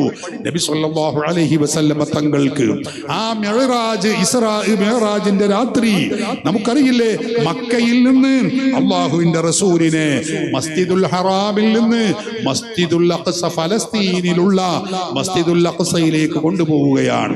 അവിടെ നിന്ന് 7 ആകാശങ്ങളും അർശും കുർസിയും ഉൾപ്പെടെയുള്ള ഒട്ടേറെ ആ കേന്ദ്രങ്ങളിലേക്ക് കൊണ്ടുപോയി അല്ലാഹുവിന്റെ റസൂലിന് കാണിച്ചു കൊടുത്ത ഏറ്റവും പ്രധാനപ്പെട്ട അവിടുത്തെ മുഅ്ജിസത്തുകളിൽ ഒന്നാണ് ഇസ്രാ മിഅ്റാജ് എന്ന് പറയുന്നത്.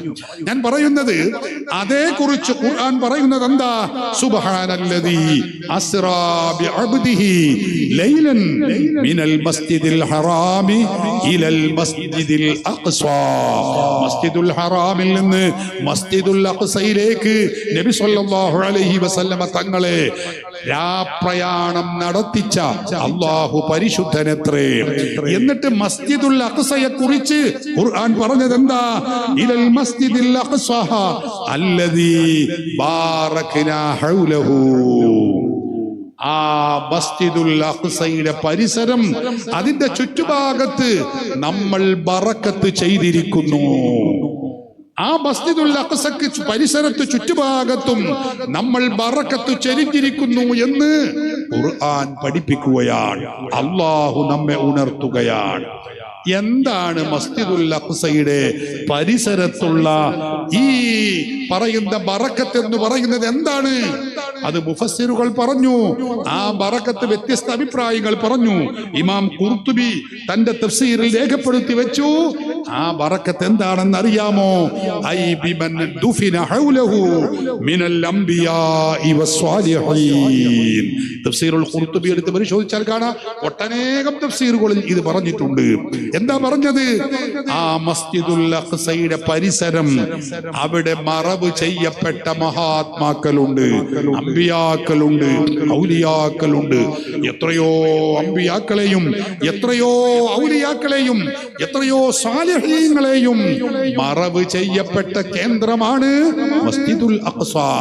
അതുകൊണ്ട് ബാറക്നാ ഹൗലഹു, ആ മസ്ജിദുൽ അഖ്സയുടെ പരിസരത്ത് ബറക്കത്തുണ്ടെന്ന് ഖുർആൻ പഠിപ്പിക്കുകയാണ്. നോക്കൂ നിങ്ങൾ, ഒരു മഹാൻ, ഒരു വലിയ, ഒരു സാലിഹായ വ്യക്തി, നമ്മൾ പറയട്ടെ ഖുതുബുസ്സമാൻ സയ്യിദ് ശരീഫുൽ മദനി ഖദ്ദസല്ലാഹു സിർറഹുൽ അസീസ്, മഹാൻ അവർകളെ ഇവിടെ മറവ് ചെയ്യപ്പെട്ടു എന്ന കാരണം കൊണ്ട് അവിടെ ബറക്കത്തുണ്ടെന്ന് ഈ ആയത്തിൽ നിന്ന്, ഈ തഫ്സീറുകളിലൂടെ കണ്ണോടിച്ച് നോക്കിയാൽ, പരിശോധിച്ചാൽ നമുക്ക് വ്യക്തമാകും.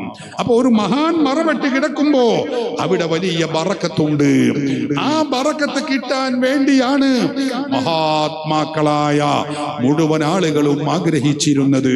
നമുക്കറിയില്ലേ, സയ്യിദനാ ഉമറുൽ ഫാറൂഖ് റളിയല്ലാഹു അൻഹു തന്റെ ജീവിതത്തിന്റെ അവസാന കാലത്ത് തന്നെ അതാ ഒരു ശത്രു വന്ന് കുത്തുകയാണ്. നിസ്കാരത്തിന് നേതൃത്വം നൽകാൻ വേണ്ടി നിൽക്കുമ്പോ ആ അബൂ ലുഅ്ലുഅ എന്ന് പറയുന്ന മനുഷ്യൻ വന്ന് ബഹുമാനപ്പെട്ട ഉമറുൽ ഫാറൂഖ് റളിയല്ലാഹു അൻഹുവിനെ കുത്തുകയാണ്. അദ്ദേഹം ആ മുറിവേറ്റുകൊണ്ട് അങ്ങനെ ഷഹീദായി മരിക്കുകയാണ്, വഫാത്താവുകയാണ്. ചരിത്രം എല്ലാവർക്കും അറിയാം. മഹാനവറുകൾ ഞാൻ ഇനി ജീവിതത്തിലേക്ക് തിരിച്ചു വരികയില്ല എന്ന് മനസ്സിലാക്കിയ സയ്യിദുനാ ഉമറുൽ ഫാറൂഖ് റളിയല്ലാഹു അൻഹു തന്റെ മകനായ അബ്ദുല്ലാഹി ഇബ്നു ഉമർ റളിയല്ലാഹു അൻഹുവിനെ വിളിച്ചു പറയുന്നു, മോനെ, ഞാൻ ഈ ലോകത്തിൽ വെച്ച് മരണപ്പെട്ടാൽ എനിക്ക് മറവു ചെയ്യാൻ ഞാൻ ഉദ്ദേശിക്കുന്നത് എന്റെ ഹബീബായ മുഹമ്മദുർ റസൂലുള്ളാഹി സ്വല്ലല്ലാഹു അലൈഹി വസല്ലമ തങ്ങളെ ചാരത്ത്, എന്റെ സുഹൃത്തായ സിദ്ദീഖുൽ അക്ബറിന്റെ ചാരത്താണ് ഞാൻ എന്നെ മറവു ചെയ്യപ്പെടാൻ ഞാൻ ആഗ്രഹിക്കുന്നത്. അത് ആയിഷ ബീവി റളിയല്ലാഹു അൻഹയുടെ വീട്ടിലെ ഒരു റൂമിലാണല്ലോ. അതുകൊണ്ട് നീ വേഗം ചെന്ന് ആയിഷ ബീവി റളിയല്ലാഹു അൻഹയുടെ അരികിൽ ചെന്ന് നീ ഒന്ന് സമ്മതം ചോദിക്കണം. ഞാൻ ഇങ്ങനെ സമ്മതം ചോദിച്ചിട്ടുണ്ട് എന്ന് നീ ഒന്ന് പറയണം എന്ന് ഉമറുൽ ഫാറൂഖ് റളിയല്ലാഹു അൻഹു മകനോട് വസിയത്ത് ചെയ്യുകയാണ്. ഉടനെ അബ്ദുല്ലാഹി ഇബ്നു ഉമർ എന്ന മകൻ അതാ ആയിഷ ബീവി റളിയല്ലാഹു അൻഹയുടെ അരികിലേക്ക് എത്തുന്നു. ഇമാം ബുഖാരി ഉദ്ധരിക്കുന്ന വിശദമായ ഹദീസാണത്. ഞാനിപ്പോ അതിലേക്ക് ദീർഘമായി കടക്കുന്നില്ല. മകൻ ചെന്ന്, അബ്ദുല്ലാഹി ഇബ്നു ഉമർ ചെന്ന് ആയിഷ ബീവിയോട് വിവരങ്ങൾ പറഞ്ഞു. എന്റെ ബാപ്പ പറഞ്ഞയച്ചതാണ്. ബാപ്പ ഇങ്ങനെ സുഖമില്ലാതെയാണ്, ഈ മരിക്കുമെന്ന പ്രതീക്ഷയിലാണ്. അതുകൊണ്ട് ബാപ്പയെ മറവു ചെയ്യപ്പെടാൻ ഉദ്ദേശിക്കുന്നത് റസൂലുള്ളാഹി തങ്ങളുടെ ചാരത്താണ്.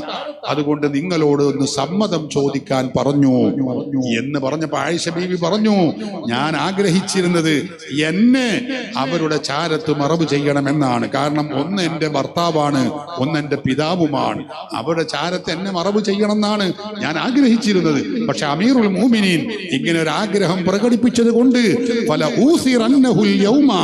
ഞാൻ എന്നെക്കാളും സയ്യിദുനാ ഉമറുൽ ഫാറൂഖ് റളിയല്ലാഹു അൻഹുവിനെയാണ് ഞാൻ തെരഞ്ഞെടുക്കുന്നത്, അതുകൊണ്ട് സമ്മതമാണെന്ന് പറഞ്ഞു. സഹോദരങ്ങളെ, ആ മറുപടി ഉമറുൽ ഫാറൂഖിന് ലഭിച്ചു. അദ്ദേഹം വിഷയങ്ങളൊക്കെ പറഞ്ഞു.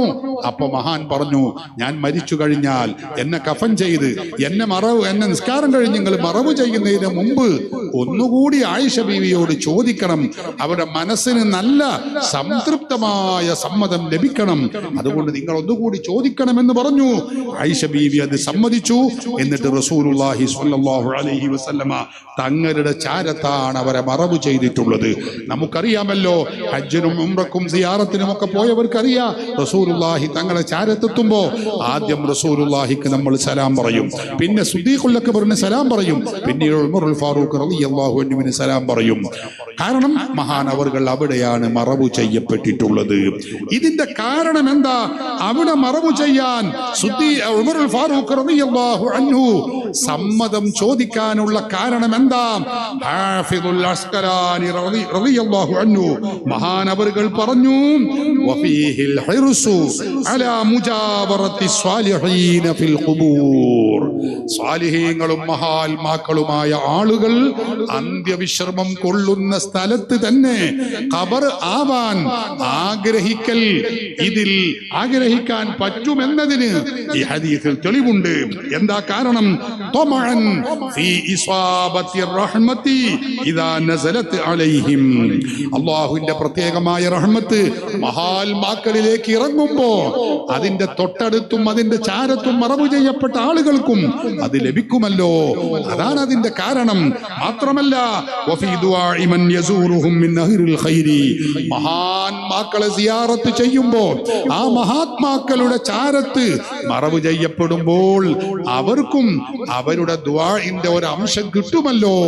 അതുകൊണ്ടാണത് അത് അനുവദനീയമാണ്, അത് പുണ്യകർമ്മമാണ് എന്നൊക്കെ ഇമാമുമാർ ഹാഫിദുൽ അസ്കലാനി തന്റെ ഫത്ഹുൽ ബാരിയിൽ ഇത് രേഖപ്പെടുത്തി വെച്ചത് നമുക്ക് കാണാൻ കഴിയും. ഒരുപാട് തെളിവുകളുണ്ട്. ഞാനിപ്പോ അതിലേക്ക് വിശദമായി ഇറങ്ങുന്നില്ല. ഞാൻ പറയുന്നത് അത് അപ്പൊ മഹാത്മാക്കളുടെ മഖ്ബറകൾ എന്നത് പുണ്യ കേന്ദ്രങ്ങളാണ്, അനുഗ്രഹ കേന്ദ്രങ്ങളാണ്. സഹോദരങ്ങളെ, ആ അനുഗ്രഹ കേന്ദ്രങ്ങളിൽ നമുക്ക് അവിടെ സിയാറത്ത് ചെയ്യുമ്പോ അല്ല അവിടെ നമ്മൾ ചെല്ലുമ്പോ ആ മഹത്വങ്ങൾ നമുക്ക് കൂടി ഉണ്ടാവാൻ, അതേറെ ലഭിക്കാൻ അത് കാരണമാണ്. അതുകൊണ്ട് മഹാത്മാക്കളുടെ മഖ്ബറകൾ അത് അനുഗ്രഹ കേന്ദ്രങ്ങളാണ്, പുണ്യ കേന്ദ്രങ്ങളാകുന്നു എന്നാണ് അഇമ്മത്തുകൾ, ഇമാമുമാര് നമ്മെ പഠിപ്പിക്കുന്നത്. ഇരിക്കട്ടെ, ആ മഹാത്മാക്കളുടെ ജാറങ്ങളിലേക്ക് നമ്മൾ സിയാറത്തിന് പോകുന്നു. സിയാറത്ത് എന്നത് നമ്മൾ മനസ്സിലാക്കണം. ആ സിയാറത്തുകൾ നാം കരുതുന്നത് പോലെ സാധാരണ സലഫികളോ അല്ലെങ്കിൽ പിഴച്ച കക്ഷികളോ പറയാറുണ്ട്. സിയാറത്ത് ചെയ്യുക എന്നത് അത് മരണത്തെ ഓർക്കാനാണല്ലോ. അതുകൊണ്ട് മരണത്തെ ഓർക്കാൻ വേണ്ടി നിങ്ങൾ ഉള്ളാളത്തേക്ക് പോണ്ട, ഏർവാടിയിലേക്ക് പോണ്ട, അല്ലെങ്കിൽ മറ്റുള്ള അജ്മീറിലേക്ക് പോകേണ്ടതില്ല, നമ്മളെ നാട്ടിലുള്ള ഖബറുകളിലേക്ക് പോയാൽ പോരെ എന്ന് ചോദിക്കാറുണ്ട്. യഥാർത്ഥത്തിൽ അത് ഇസ്ലാമിനെ കുറിച്ച് വിവരമില്ലാത്തത് കൊണ്ടാണ്. മഹാത്മാക്ക ഖബർ സിയാറത്ത് എന്നത് 4 ഇനമുണ്ട്. അതിലെ ഒരു ഇനം മാത്രമാണ് ഈ പാരത്രികമായി നമ്മുടെ ആഖിറത്തെ ഓർക്കാൻ വേണ്ടിയുള്ള സിയാറത്ത് എന്ന് പറയുന്നത്. മഹാത്മാക്കളെ സിയാറത്ത് ചെയ്യുന്നത് അതിനു വേണ്ടിയല്ല. ഇമാമുമാർ അത് രേഖപ്പെടുത്തി വെച്ചു. മഹാത്മാക്കളെ സിയാറത്ത് ചെയ്യുന്നത് എന്തിനാണ്?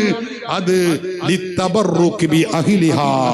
മറവ് ചെയ്യപ്പെട്ട ആ മഹാനെ കൊണ്ട് ബറക്കത്തെടുക്കാൻ വേണ്ടിയാണ് മുസ്ലിമീങ്ങൾ മഹാത്മാക്കളെ സിയാറത്ത് ചെയ്യുന്നത്? ഉള്ളാൾ ഷരീഫുൽ മദനി തങ്ങളുടെ ഹളറത്തിലേക്ക് ആബാലവൃദ്ധം ജനങ്ങൾ ഒഴുകിയെത്തുന്നത് എന്തുകൊണ്ടാണ്?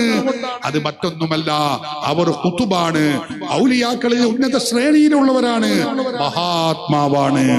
അവരെ സിയാറത്ത് ചെയ്ത് ബറക്കത്തെടുക്കണം.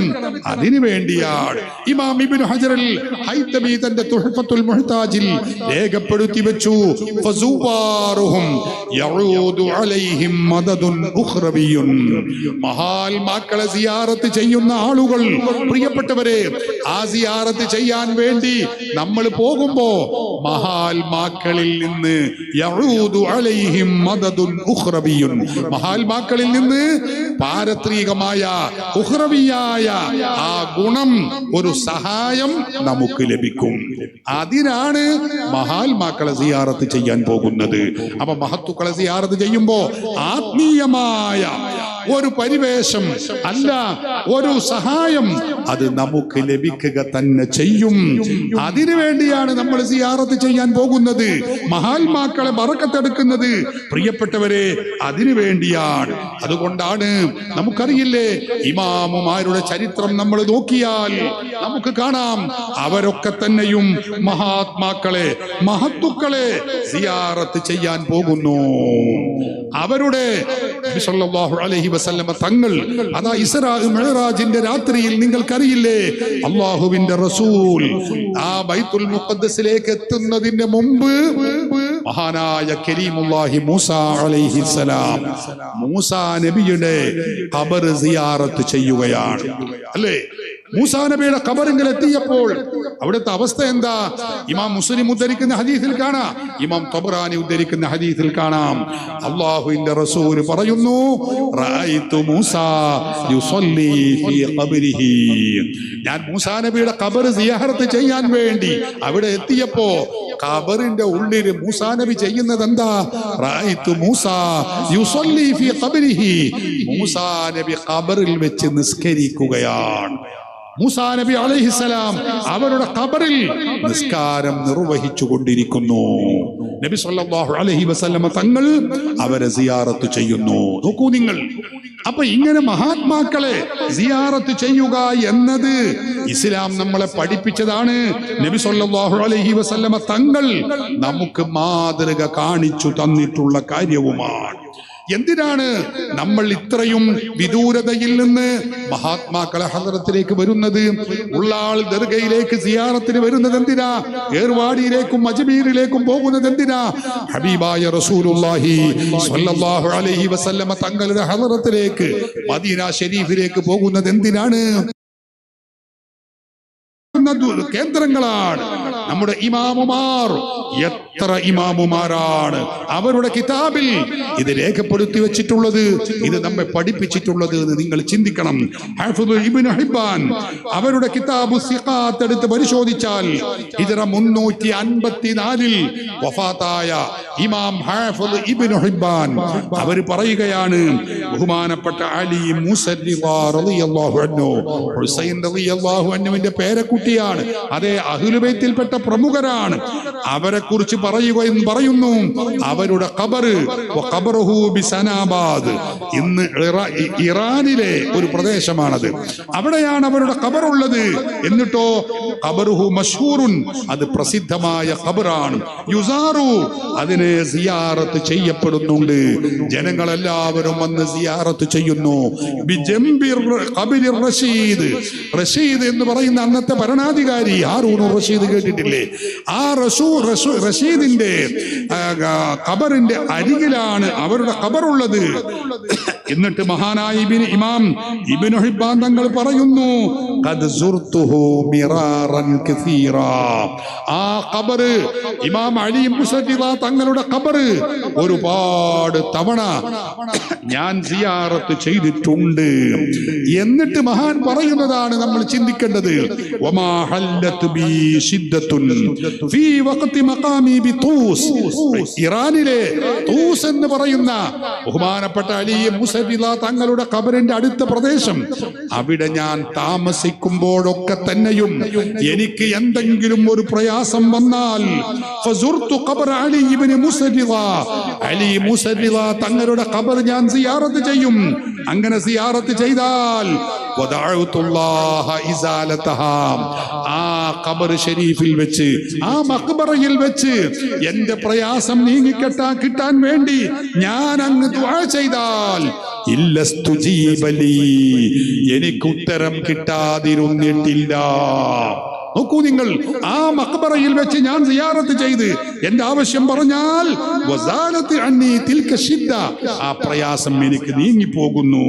വഹാദാ ശൈഉൻ ജറബ്തുഹു മിറാറൻ ഫവജതുഹു കദാലിക, ഇത് ഞാൻ ഒരു തവണയല്ല പല തവണ ഞാൻ പരീക്ഷിച്ച് പരിശോധിച്ച് ഉറപ്പുവരുത്തിയ കാര്യമാണ്. അപ്പോഴൊക്കെ എനിക്ക് ഗുണം ലഭിച്ചിട്ടുണ്ട്. അതുകൊണ്ട് മഹാത്മാക്കളുടെ മഖ്ബറയിൽ ആ സിയാറത്തിനെത്തി ദുആ ചെയ്താൽ അതുകൊണ്ട് ഫലമുണ്ട്, നേട്ടമുണ്ട്, ഗുണമുണ്ട്, ഉത്തരം കിട്ടിയിട്ടുണ്ട്. ഹദീസ് പണ്ഡിതരിൽ വിശ്രുതനായ ഇമാം ഇബ്നു ഹിബ്ബാൻ തന്റെ കിതാബു സിഖാത്തിൽ ഇത് രേഖപ്പെടുത്തി വെക്കുന്നു. നോക്കൂ, ഹിജ്റ 287 വഫാത്തായ ഹാഫിള് ഇബ്നു അബി ആസിം മഹാനവറുകൾ രേഖപ്പെടുത്തി വെക്കുന്നു, ത്വൽഹത്ത് ബിൻ ഉബൈദില്ലാ എന്ന അശറത്തുൽ മുബശ്ശറയിൽപ്പെട്ട മഹാനുണ്ടല്ലോ, ആ ത്വൽഹത്ത് ബിൻ ഉബൈദില്ലാഹി റളിയല്ലാഹു അൻഹുവിന്റെ ഖബറിനെ കുറിച്ച് പറയുകയാണ്. ആ ഖബറിൽ ചെന്ന് ഞാൻ വല്ല പ്രയാസവും തേടിയാൽ, വല്ല പ്രയാസവും വരുമ്പോ അത് നീങ്ങി കിട്ടാൻ വേണ്ടി അങ്ങ് ദുആ ചെയ്താൽ, നോക്കൂ നിങ്ങൾ, ഇദാഹും അഖദഹും അംറുൻ ഖസദ ഇലാ ഖബരിഹി, അദ്ദേഹത്തിന്റെ ത്വൽഹത്ത് റളിയല്ലാഹു അൻഹുവിന്റെ ഖബറിലേക്ക് ഉദ്ദേശിച്ചു പോകും. ഫസല്ലമ അലൈഹി വദഅ ബിഹളറതിഹി, ആ സാന്നിധ്യത്തിൽ വെച്ച് ഞാൻ അങ്ങ് ദുആ ചെയ്താൽ ഉത്തരം കിട്ടാതിരുന്നിട്ടില്ല. വകാന യുറഫു ബിൽ ഇജാബ, മഹാനവറുകൾ ദുആക്ക് ഇജാബത്ത് കിട്ടുന്ന ആ സവിധം, ദുആക്ക് ഇജാബത്ത് കിട്ടുന്ന കേന്ദ്രമായി അറിയപ്പെട്ട സ്ഥലമാകുന്നു ത്വൽഹത്ത് ബിൻ ഉബൈദില്ലാഹി റളിയല്ലാഹു അൻഹുവിന്റെ ഖബർ ഷരീഫ് എന്ന് ഇമാം ഹാഫിള് ഇബ്നു അബി ആസിം തന്റെ അൽ ആഹാദു വൽ മസാനി എന്ന ഗ്രന്ഥത്തിന്റെ 1-ാമത്തെ വാള്യം 163-ാമത്തെ പേജിൽ രേഖപ്പെടുത്തി വെച്ചത് കാണാം. ഇബ്നു തൈമിയ്യയുടെ ശിഷ്യനായ ഹാഫിളു ദഹബി അവർ രേഖപ്പെടുത്തി വെക്കുന്നു, മഹദിയായ സയ്യിദത്ത് നഫീസ ബീവി റളിയല്ലാഹു അൻഹാ മിസ്റിലാണ് അവരുടെ ഖബറുള്ളത്, മഖ്ബറയുള്ളത്. അവരെ കുറിച്ച് പറഞ്ഞു, വദ്ദുആഉ മുസ്തജാബുൻ ഇൻദ ഖബരിഹാ, അവരുടെ ഖബറിൽ വെച്ച് ദുആ ചെയ്താൽ ഉത്തരം ഷുവറാണ്, ഉത്തരം കിട്ടാറുണ്ട് എന്നല്ല, ബൽ വഇൻദ ഖുബൂരിൽ അംബിയാഇ വസ്സാലിഹീൻ. ഇബ്നു തൈമിയ്യയുടെ ശിഷ്യനായ ഹാഫിളു ദഹബിയാണ് പറയുന്നത്, അമ്പിയാക്കന്മാരുടെ ഖബറിൽ വെച്ചും സ്വാലിഹീങ്ങൾ, അതെ മഹാത്മാക്കൾ, ഔലിയാക്കളും സ്വാലിഹീങ്ങളും ആകുന്ന മഹാത്മാക്കളുടെ മുമ്പിൽ വെച്ച്, അല്ല ഖബറിൽ വെച്ച് ദുആ ചെയ്താലും ഉത്തരം ഷുവറാണ്. ഹാഫിളു ദഹബി തന്റെ സിയർ അലാമിൻ നുബലയിൽ ഇത് രേഖപ്പെടുത്തി വെച്ചത് നമുക്ക് കാണാൻ കഴിയും. എന്തിനധികം നമ്മുടെ ഇമാമായ ഇമാമുന ശാഫിഈ റളിയല്ലാഹു അൻഹു മഹാനവറുകൾ പറയുന്നത് കാണാ. അവിടുന്ന് പറഞ്ഞു, ഇന്നി ലഅതബറകു ബി അബി ഹനീഫ, ഇമാമുൽ അഅ്ലം അബൂ ഹനീഫ തങ്ങൾ ശാഫിഈ ഇമാമിനേക്കാളും മുമ്പ് ജീവിച്ചവരാണ്. ഹിജ്റ 150-ലാണ് ഇമാം ശാഫിഈ റളിയല്ലാഹു അൻഹു ജനിക്കുന്നത്. സഹോദരങ്ങളെ, അന്നു തന്നെയാണ്, അല്ലെങ്കിൽ ആ വർഷത്തിലാണ് ഇമാമുൽ അഅ്ലം അബൂ ഹനീഫ റളിയല്ലാഹു അൻഹു വഫാത്താകുന്നതും. രണ്ടും ഒരു ദിവസമാണെന്നാണ് ചില ചരിത്രകാരന്മാർ പറയുന്നത്. അവർ രണ്ടുപേരും പരസ്പരം കണ്ടിട്ടില്ല. സഹോദരങ്ങളെ, എന്നിട്ട് പറയുന്നു, ഇമാം ശാഫിഈ പറയുന്നു, ഇന്നി ലഅതബറകു ബി അബി ഹനീഫ, ഞാൻ ഇമാം അബൂ ഹനീഫയുടെ മഖ്ബറയിൽ ഖബറിൽ ചെന്ന് വഅജീഉ ഇലാ ഖബരിഹി, അവിടുത്തെ ഖബറിൽ ചെന്ന് ഞാൻ അബൂ ഹനീഫ ഇമാമിനെ കൊണ്ട് ബറക്കത്തെടുക്കുന്നു. വഫാത്തായ അബൂ ഹനീഫ ഇമാമിന്റെ ഹളറത്തിൽ ചെന്ന് ജാറത്തിങ്കൽ ചെന്ന് അവിടെ മഹത്തുക്കളെ കൊണ്ട് ബർക്കത്തെടുക്കുന്നുണ്ട്. അത് ശിർക്കല്ല, അത് കുഫറല്ല, അത് ബിദ്അത്തല്ല, അത് ഇസ്ലാമിൽ നിന്ന് പുറത്തല്ല. ഇമാമുന ശാഫിഈ റളിയല്ലാഹു അൻഹു ആണ് പഠിപ്പിക്കുന്നത്. സഹോദരങ്ങളെ, നിങ്ങൾ നോക്കണം. എന്നിട്ട് ഇമാം ശാഫിഈ പറഞ്ഞു, ഫൈദാ അറദത് ലീ ഹാജത്തുൻ, എനിക്ക് പ്രത്യേകം വല്ല ആവശ്യങ്ങളും വന്നാൽ ഞാൻ എന്താ ചെയ്യുക? സ്വല്ലൈതു റക്അത്തൈനി, ഞാൻ 2 റക്അത്ത് നിസ്കരിക്കും. ഞാൻ അബൂ ഹനീഫ ഇമാമിന്റെ മഖ്ബറയുടെ അരികിലുള്ള പള്ളിയിൽ ചെന്ന് 2 റക്അത്ത് നിസ്കരിക്കും. അബൂ ഹനീഫ ഇമാമിന്റെ ഖബറുള്ളത് കൂഫയിലാണ്. വലിയ ജാറത്തോടെയുള്ള ആ ഖബർ ഷരീഫ്, അതിന്റെ അടുത്തുള്ള പള്ളിയും അവിടെ പോയവർക്കൊക്കെ കാണാവുന്നതാണ്. സഹോദരങ്ങളെ, ശാഫിഈ ഇമാം പറയുന്നു, ആ പള്ളിയിൽ വെച്ച് സ്വല്ലൈതു റക്അത്തൈനി, 2 റക്അത്ത് ഞാൻ നിസ്കരിക്കും. എന്നിട്ടോ ഞാൻ അവിടെ വെച്ച് ദ്വാരക്കൂല.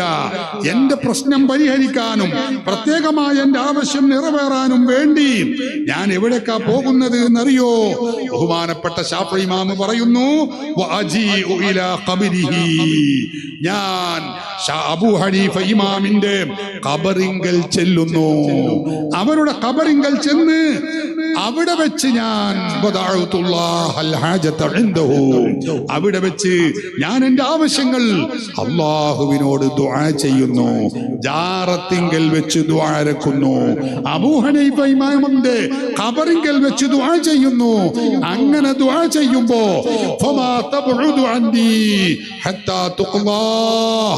എന്റെ ആവശ്യം നിറവേറാതിരുന്നിട്ടില്ല. ഇമാമുന ശാഫിഈ റളിയല്ലാഹു അൻഹു ആണ് പറയുന്നത്. സഹോദരങ്ങളെ, നമ്മുടെ രാജ്യത്തെ ബിദ്അത്തുകാർ പറയുന്നത് എന്താ? സലഫിസ്റ്റുകൾ പറയുന്നത് എന്താ? മൗദൂദികൾ പറയുന്നത് എന്താണെന്നറിയോ? ആവശ്യ പൂർത്തീകരണത്തിന് വേണ്ടി ജാറങ്ങളിൽ പോകുന്നവൻ കാഫിറാണ്, അവൻ മുശ്രിക്കാണ്, അവൻ ജൂതനാണ്, അവൻ ക്രിസ്ത്യാനിയാണ്. മഅദല്ലാഹ്. നമ്മുടെ രാജ്യത്തെ പുത്തൻവാദികൾ പറയുന്നത് അതാണ്.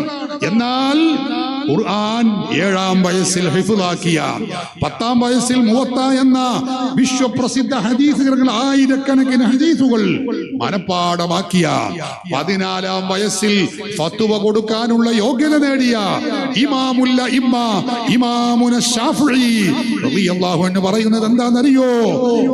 ഇല്ല, ഉദ്ദേശ്യ സാഫല്യത്തിന് വേണ്ടി, നമ്മുടെ ആഗ്രഹങ്ങൾ പൂവണിയുന്നതിന് വേണ്ടി ജാറങ്ങളിലേക്ക് പോകുന്നവനും അവിടെ വെച്ച് പ്രാർത്ഥിക്കുന്നവനും അതുകൊണ്ടൊന്നും ഇസ്ലാമിൽ നിന്ന് പുറത്തു പോവില്ല, കാഫിറാവില്ല, മുശ്രിക്കാവില്ല, അത് ബിദ്അത്താവില്ല. അത് ഉത്തരം കിട്ടാൻ ഏറ്റവും സഹായകമായ കേന്ദ്രങ്ങളാണ്. കാരണം മഹാത്മാക്കൾ അംഗവിശ്രമം കൊള്ളുന്ന മഖ്ബറകൾ അത് പുണ്യകേന്ദ്രങ്ങളാണ്, അത് അനുഗ്രഹങ്ങളുടെ കേദാരമാണ്. അതുകൊണ്ട് അവിടെ വെച്ച് ദുആ നടക്കും, അവിടെ വെച്ച് ദുആക്ക് ഇജാബത്ത് ലഭിക്കും. ബഹുമാനപ്പെട്ട ഇമാം ശാഫിഈ റളിയല്ലാഹു അൻഹു പറയുകയാണ്. പ്രിയപ്പെട്ടവരെ, എത്ര സംഭവങ്ങൾ നമുക്ക് കാണാം. സ്വഹീഹുൽ ബുഖാരിയിൽ, സ്വഹീഹ് മുസ്ലിമിൽ 100 കണക്കിന് ഹദീസുകൾ റിപ്പോർട്ട് ചെയ്തിട്ടുള്ള ഇമാം ബുഖാരിയുടെയും ഇമാം മുസ്ലിമിന്റെയും ഗുരുവര്യനാണ് ഹാഫിദ് മുഹമ്മദ് ബിനുൽ മുൻകദിർ റളിയല്ലാഹു അൻഹു. മഹാനായ ഹാഫിദ് ഇമാം ഇബ്നുൽ മുൻകദിർ റളിയല്ലാഹു അൻഹു മദീനത്തെ പള്ളിയിലെ മുദദ്ദിസാണ്, അവിടുത്തെ ഇമാമാണ്.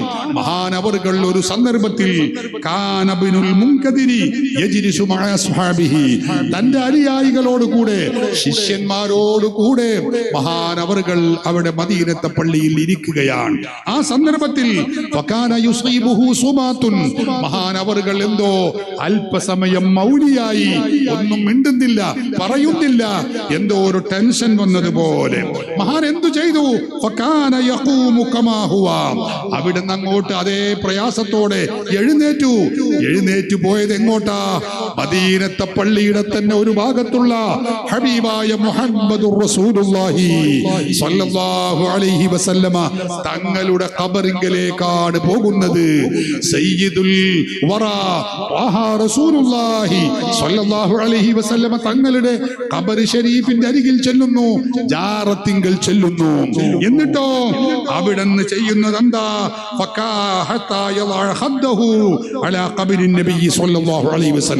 കുറെ സമയം തന്റെ കവിൾത്തണം ആ ഖബറിന്റെ ഭാഗത്തേക്ക് വെച്ചുകൊണ്ട് കുറെ സമയം അവിടെ ചെലവഴിച്ചു.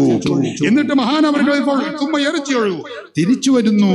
മദീനത്തെ പള്ളിയിലേക്ക് ശിഷ്യന്മാരുടെ അരികിലേക്ക് തിരിച്ചു വരികയാണ്.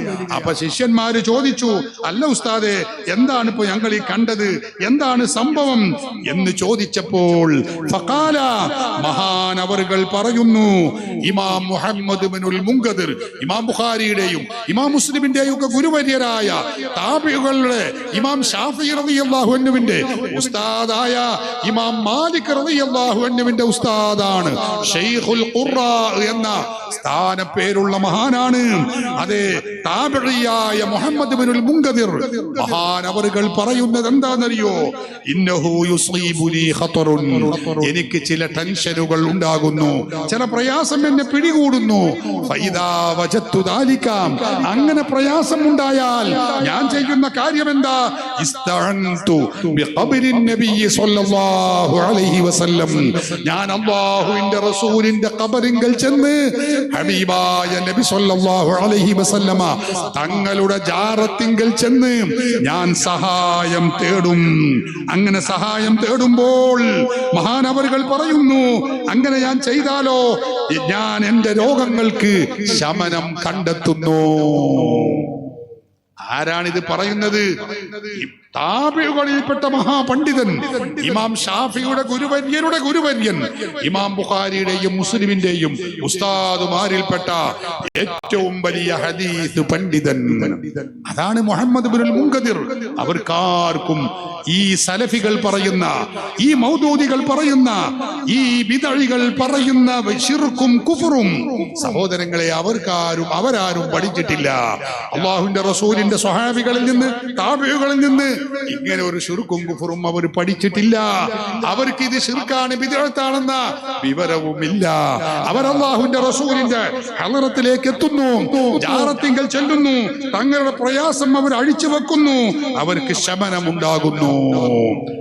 ഇബ്നു തൈമിയയുടെ ശിഷ്യനായ ഹാഫിളുൽ ദഹബി സിയർ അലാമിൻ നുബല എന്ന ഗ്രന്ഥത്തിന്റെ 5-ാമത്തെ വാള്യം 358-ാമത്തെ പേജിൽ ഈ ചരിത്രം, ഈ സംഭവം രേഖപ്പെടുത്തി വെക്കുന്നു. അങ്ങനെ എത്ര സംഭവങ്ങൾ നമുക്ക് കാണാൻ കഴിയും. ഇമാം തബറാനി റളിയല്ലാഹു അൻഹു, സഹോദരങ്ങളെ, അതുപോലെ ഇമാം അബൂബക്കർ തങ്ങൾ അൽ ഇസ്ഫഹാനി മഹാനവറുകളും ഇമാം തബറാനിയും അതുപോലെ അബു ശൈഖ് എന്നവരും 3 പേരും വലിയ ഹദീസ് പണ്ഡിതന്മാരാണ്. ഹിജ്റ 3-ാം നൂറ്റാണ്ട് ഉത്തമ കാലത്ത് ജീവിച്ച പണ്ഡിതന്മാരാണ്. അവർ പറയുന്നു, ഞങ്ങൾ ഒരിക്കൽ മദീനയിലെത്തി. ആ സന്ദർഭത്തിൽ ഞങ്ങൾക്ക് വല്ലാതെ വിശക്കുന്നുണ്ട്, ഞങ്ങൾക്ക് ഭക്ഷണമില്ല. സമയം രാത്രി ഭക്ഷണത്തിന്റെ സമയമായി. ഫലമ്മാകാന വഖ്തുൽ അശാഇ, രാത്രി ഭക്ഷണം കഴിക്കുന്ന സമയമായപ്പോ ഹളർത്തുൽ ഖബറ, ഞങ്ങൾ ഖബറിങ്കൽ ചെന്നു, റസൂലുള്ളാഹി തങ്ങളുടെ ജാറത്തിങ്കൽ ചെന്നു. എന്നിട്ട് വഖുൽതു, ഞാൻ പറഞ്ഞു, യാ റസൂലല്ലാഹ് അൽ ജൂഅ യാ റസൂലല്ലാഹ്, നബിയേ എനിക്ക് വിശക്കുന്നുണ്ട് നബിയേ, ഞങ്ങൾ വല്ലാതെ വിശക്കുന്നുണ്ട് നബിയേ. അവരുടെ പ്രയാസം റസൂലുള്ളാഹി തങ്ങളുടെ മുമ്പിൽ കെട്ടഴിക്കുകയാണ്. സഹോദരങ്ങളെ, അല്ലാഹുവിന്റെ റസൂലിനോട് നമ്മൾ സങ്കടം പറയുമ്പോ, റസൂലുള്ളാഹിയോട് നമ്മൾ ആവലാതി പറയുമ്പോ അത് ശിർക്കാണ്, അത് കുഫറാണെന്നാണ് നമ്മുടെ രാജ്യത്തെ സലഫികളും ബിദ്അകളും പറഞ്ഞുകൊണ്ടിരിക്കുന്നത്. നമ്മുടെ നാട്ടിൽ പ്രസിദ്ധമായ മങ്കൂസ് മൗലിദ് ഉണ്ട്, നമുക്കറിയാം. ആ മങ്കൂസ് മൗലിദ് പരമ്പരാഗതമായി സൂഫിയാക്കളും ഔലിയാക്കളും ഒക്കെ ചൊല്ലിപ്പിച്ചവരുമാണ്. ആ മൗലിദ് ഓതുന്ന കാരണത്തിനാൽ മുസ്ലിമീങ്ങളായ പാരമ്പര്യ പരശത മുസ്ലിമീങ്ങൾ ലക്ഷോപലക്ഷം മുസ്ലിമീങ്ങളും കാഫിറുകളാണ്, മുശ്രിക്കുകളാണ് എന്നാണ് കേരളത്തിലെ അല്ല നമ്മുടെ രാജ്യത്തെ കർണാടകത്തെയും ഇന്ത്യയിലെയും സലഫികൾ പറയുന്നത്. എന്താ കാരണം? അതിലൊരു വരിയുണ്ട്. ഹബീബായ നബി സല്ലല്ലാഹു അലൈഹി വസല്ലമ തങ്ങളെ വിളിക്കുന്ന, നമ്മളൊക്കെ ചെല്ലുന്ന യാ സയ്യിദസ് സാദാതി ജിതുക ഖാസിദാ അർജു ഹിമാക ഫലാ തുഖയ്യിബ് മഖ്സദി. അല്ലാഹുവിന്റെ റസൂലിനെ നമ്മളൊക്കെ നീട്ടി വിളിക്കുന്നു, നബിയേ യാ സയ്യിദസ് സാദാതി ജിതുക ഖാസിദാ, നേതാക്കളുടെ നേതാവായ നബിയേ ഞാനിതാ അങ്ങയെ പ്രാപിക്കുന്നു നബിയേ. അർജു ഹിമാക ഫലാ തുഖയ്യിബ് മഖ്സദി,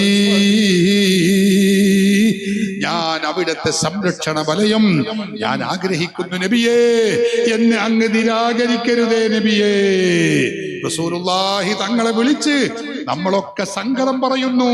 പ്രിയപ്പെട്ട സഹോദരങ്ങളെ, ഈ സങ്കടം പറയുന്ന കാരണത്തിനാൽ നമ്മൾ മുശ്രിക്കാണ്, കാഫിറാണെന്നാണ് നമ്മുടെ രാജ്യത്തെ ബിദ്അഴികൾ, അതേ സലഫിസ്റ്റുകൾ പറഞ്ഞുകൊണ്ടിരിക്കുന്നത്. എന്തൊരു വൈരുദ്ധ്യമാണിത് നിങ്ങൾ ഓർക്കൂ. എന്നാൽ ലോക പ്രശസ്ത ഹദീസ് പണ്ഡിതൻ ഇമാം ത്വബറാനിയും അബൂ ശൈഖ് ഇസ്ഫഹാനിയും ഉൾപ്പെടെയുള്ള ആ പ്രധാനപ്പെട്ട ഹദീസ് പണ്ഡിതന്മാർ റസൂലുള്ളാഹി തങ്ങളെ ജാറത്തിങ്കൽ എത്തിയിട്ട് അവർ പറയുകയാണ്, നബിയേ അൽ ജൂഅ യാ റസൂലല്ലാഹ്, ഞങ്ങൾക്ക് വിശക്കുന്നുണ്ട് നബിയേ. ഇന്നത്തെ മദീനയല്ലല്ലോ, ഇന്ന് മദീനയിൽ എത്തിയാ മതി, ഭക്ഷണം ആവശ്യമുള്ളവർക്കൊക്കെ യഥേഷ്ടം ലഭ്യമാണ്. അന്ന് അങ്ങനെയല്ല, പട്ടിണിയും പരിവേദനവുമുള്ള കാലഘട്ടമാണ്. അതുകൊണ്ട് ഞങ്ങൾക്ക് വിശക്കുന്നുണ്ട് നബിയേ, വിശപ്പുണ്ട് എന്ന് പറയുമ്പോ പ്രിയപ്പെട്ടവരെ നിങ്ങൾ ഓർക്കണം, അള്ളാഹുവിന്റെ റസൂലിനോട് സങ്കടം പറഞ്ഞ് റസൂലുള്ളാഹിന്റെ ജാറത്തിങ്കൽ ചെന്ന് സങ്കടം പറഞ്ഞ് അവര് തിരിച്ചു പോരുകയാണ്. അങ്ങനെ പോരുമ്പോൾ ഇമാം ത്വബറാനി റളിയല്ലാഹു അൻഹു പറഞ്ഞു, ഇമാം ഇബ്നുൽ മുഖ്രി റളിയല്ലാഹു അൻഹു ആണ് കൂടെയുള്ള ഈ മുഹദ്ദിസായ പണ്ഡിതൻ.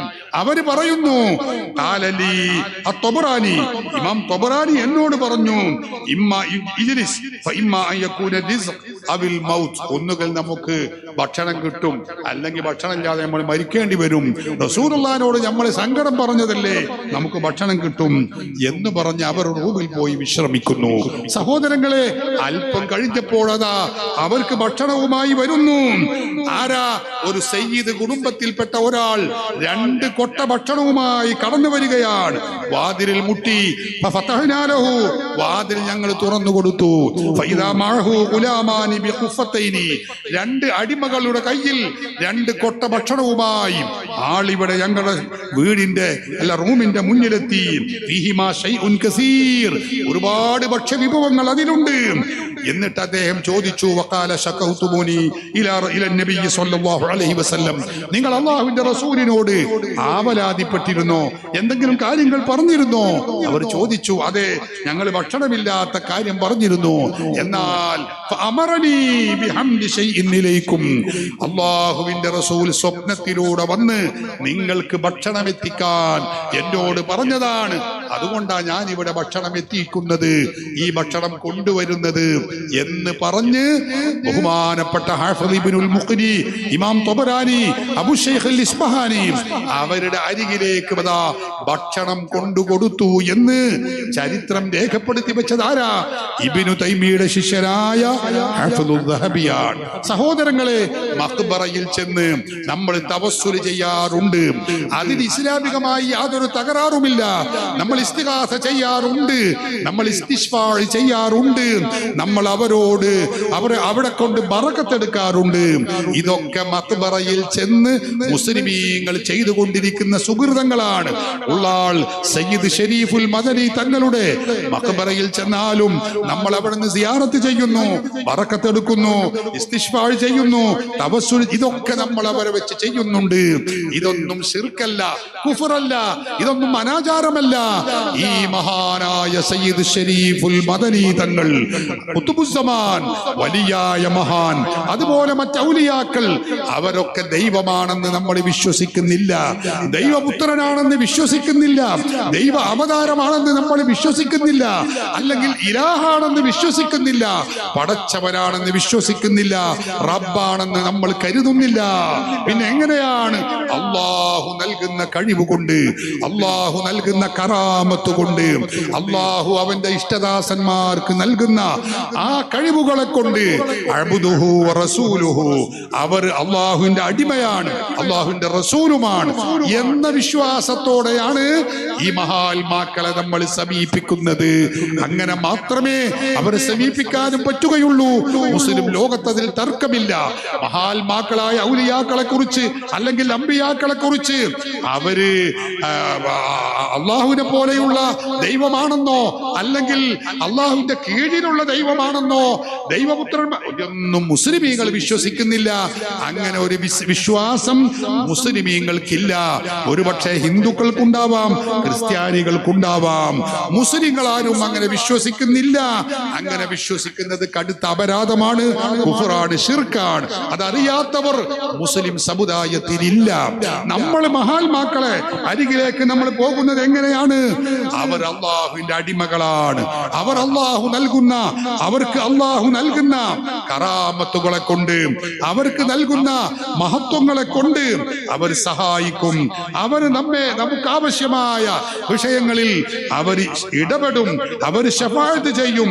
അള്ളാഹുവിന്റെ മഹാത്മാക്കളോട് ഇഷ്ടദാസന്മാരായ ആളുകൾ അവർ അള്ളാഹുവിനോട് ഇസ്തിഗ്ഫാർ ചെയ്ത് ഇടപെട്ട് നമ്മുടെ വിഷയങ്ങൾക്ക് പരിഹാരമുണ്ടാക്കാൻ അവരുടെ ഭാഗത്ത് നിന്ന് നമ്മിലേക്ക് മദതുണ്ടാകും, നമ്മിലേക്ക് അവരുടെ തിരുനോട്ടമുണ്ടാകും. ഇതാണ് മുസ്ലിമീങ്ങളുടെ വിശ്വാസം. ഇത് പൂർവകാലം മുതൽ എല്ലാ 14 നൂറ്റാണ്ട് കാലത്തും ഇടതടവില്ലാതെ നടന്ന കാര്യമാണ്. സഹോദരങ്ങളെ, ഒരാളെങ്കിലും അത് ശിർക്കാണെന്ന് പറഞ്ഞിട്ടില്ല, അത് കുഫ്റാണെന്ന് പറഞ്ഞിട്ടില്ല. ഇമാം ഹാഫിള് ഇബ്നുൽ ഹാജ് റഹിമഹുല്ലാഹ് തന്റെ കിതാബുൽ മദ്ഖൽ എന്ന ഗ്രന്ഥത്തിൽ രേഖപ്പെടുത്തി വെച്ചു, വമാ സാലന്നാസു മിനൽ ഉലമാഇ വൽ അകാബിരി കാബിറൻ അൻ കാബിരിൻ മശ്രിഖൻ വ മഗ്രിബൻ. എല്ലാ കാലത്തും പണ്ഡിതന്മാരും നേതാക്കളും, അതേ മുസ്ലിം ലോകത്ത് കഴിഞ്ഞു പോയ എല്ലാ മഹാത്മാക്കളും, അവർ ലോകത്ത് മശ്രിഖൻ വ മഗ്രിബൻ, അതേ ലോകത്ത് മുഴുക്കെ, മശ്രിഖിലും മഗ്രിബിലും എല്ലായിടത്തും ലോകത്ത് മുഴുക്കയും അവർ ചെയ്തിരുന്നത് എന്താ? യതബറകൂന ബിസിയാറത്തി ഖുബൂരിഹിം, അമ്പിയാക്കളുടെയും ഔലിയാക്കളുടെയും ഖബറുകൾ സിയാറത്ത് ചെയ്തുകൊണ്ട് അവർ ബറക്കത്തെടുക്കാറുണ്ട്. അത് ശിർക്കാണെന്ന് പറഞ്ഞിട്ടില്ല, അത് കുഫ്റാണെന്ന് പഠിപ്പിച്ചിട്ടില്ല, അത് ബിദ്അത്താണെന്ന് അവർക്കാർക്കും തോന്നിയിട്ടില്ല. വയജിദൂന ബറക്കത ദാലിക ഹിസ്സൻ വ മഅനൻ. സഹോദരങ്ങളെ, മഹാത്മാക്കളായ അമ്പിയാക്കൾ ഔലിയാക്കളുടെ ജാറത്തിങ്കലെത്തി അവിടെ ബറക്കത്തെടുത്ത കാരണത്തിനാൽ ആ ബറക്കത്ത് അവർക്ക് ആത്മീയമായും ഭൗതികമായും അവർക്ക് ലഭിച്ചിട്ടുമുണ്ട്. ഹാഫിള് ഇമാം ഇബ്നുൽ ഹാജ് തന്റെ കിതാബുൽ മദ്ഖലിൽ ഇത് രേഖപ്പെടുത്തി വെച്ചത് നമുക്ക് കാണാൻ കഴിയും.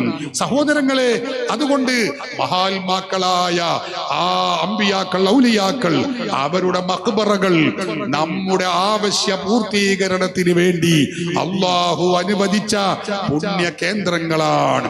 നോക്കൂ, മഹാത്മാക്കളായ ആളുകൾ, ഹാഫിള് ഖതീബുൽ ബഗ്ദാദി തന്റെ താരീഖു ബഗ്ദാദ് എന്ന കിതാബിൽ ഒരു സംഭവം പറയുന്നത് കാണാൻ കഴിയും. അവിടെ താരീഖു ബഗ്ദാദിൽ ബഗ്ദാദിലുള്ള മഹാത്മാക്കളെ ചരിത്രങ്ങൾ രേഖപ്പെടുത്തി വെക്കുകയാണ്. അവിടെയുള്ള ഒരു മഖ്ബറയെ കുറിച്ച് പരിചയപ്പെടുത്തുന്ന സ്ഥലത്ത് കാണാം, അവിടെ ഒരു ഖബറുണ്ട്. എന്താണ് കാന ഖബറുൻ? അവിടെ ഒരു ഖബറുണ്ട്. എന്താ ഖബറിന്റെ പ്രത്യേകത? യുറഫു ബിഖബരിൻ നുദൂർ, നേർച്ച ഖബർ എന്നാണ് അതിന് പറയപ്പെടാറുള്ളത്. നോക്കൂ നിങ്ങൾ, ഇതൊക്കെ പഴയ കാലം മുതലുണ്ട്. 1000 വർഷം മുമ്പ് എഴുതപ്പെട്ട ഗ്രന്ഥമാണ് താരീഖു ബഗ്ദാദ്. അതിൽ അന്ന് രേഖപ്പെടുത്തി വെച്ചതാ നേർച്ച ഖബറുണ്ട്. എന്താ അതിന്റെ പ്രത്യേകത?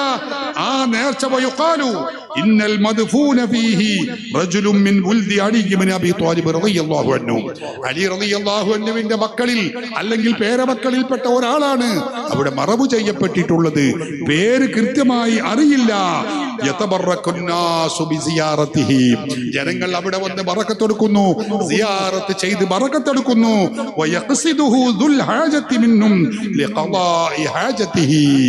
ആ നേർച്ച ഖബറിലേക്ക് എന്തെങ്കിലും അങ്ങ് നേർച്ച നേർന്നാൽ അവരുടെ ഉദ്ദേശ്യം സഫലമാകുന്നു.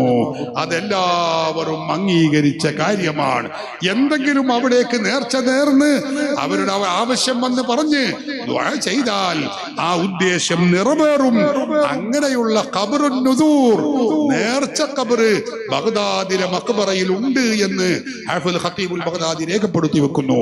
നമ്മൾ ഉള്ളാൾ ഉറൂസിലേക്ക് അല്ല, ഉള്ളാൾ ശൈഖ് മദനി തങ്ങളുടെ ആ ദർഗയിലേക്ക് നമ്മൾ നേർച്ചയാക്കുന്നുണ്ടല്ലോ പല ഉദ്ദേശ സാഫല്യത്തിന് വേണ്ടി. അതിൽ ഇസ്ലാമികമായി യാതൊരു തെറ്റുമില്ല. അത് കുഫറല്ല, അത് തെറ്റല്ല. സഹോദരങ്ങളെ, നമ്മുടെ ഇമാമിങ്ങൾ അങ്ങനെ ഒരാൾ മഖ്ബറയിലേക്ക് നേർച്ചയാക്കിയാൽ ആ നേർച്ചയുടെ ഹുക്കം എന്താണ്?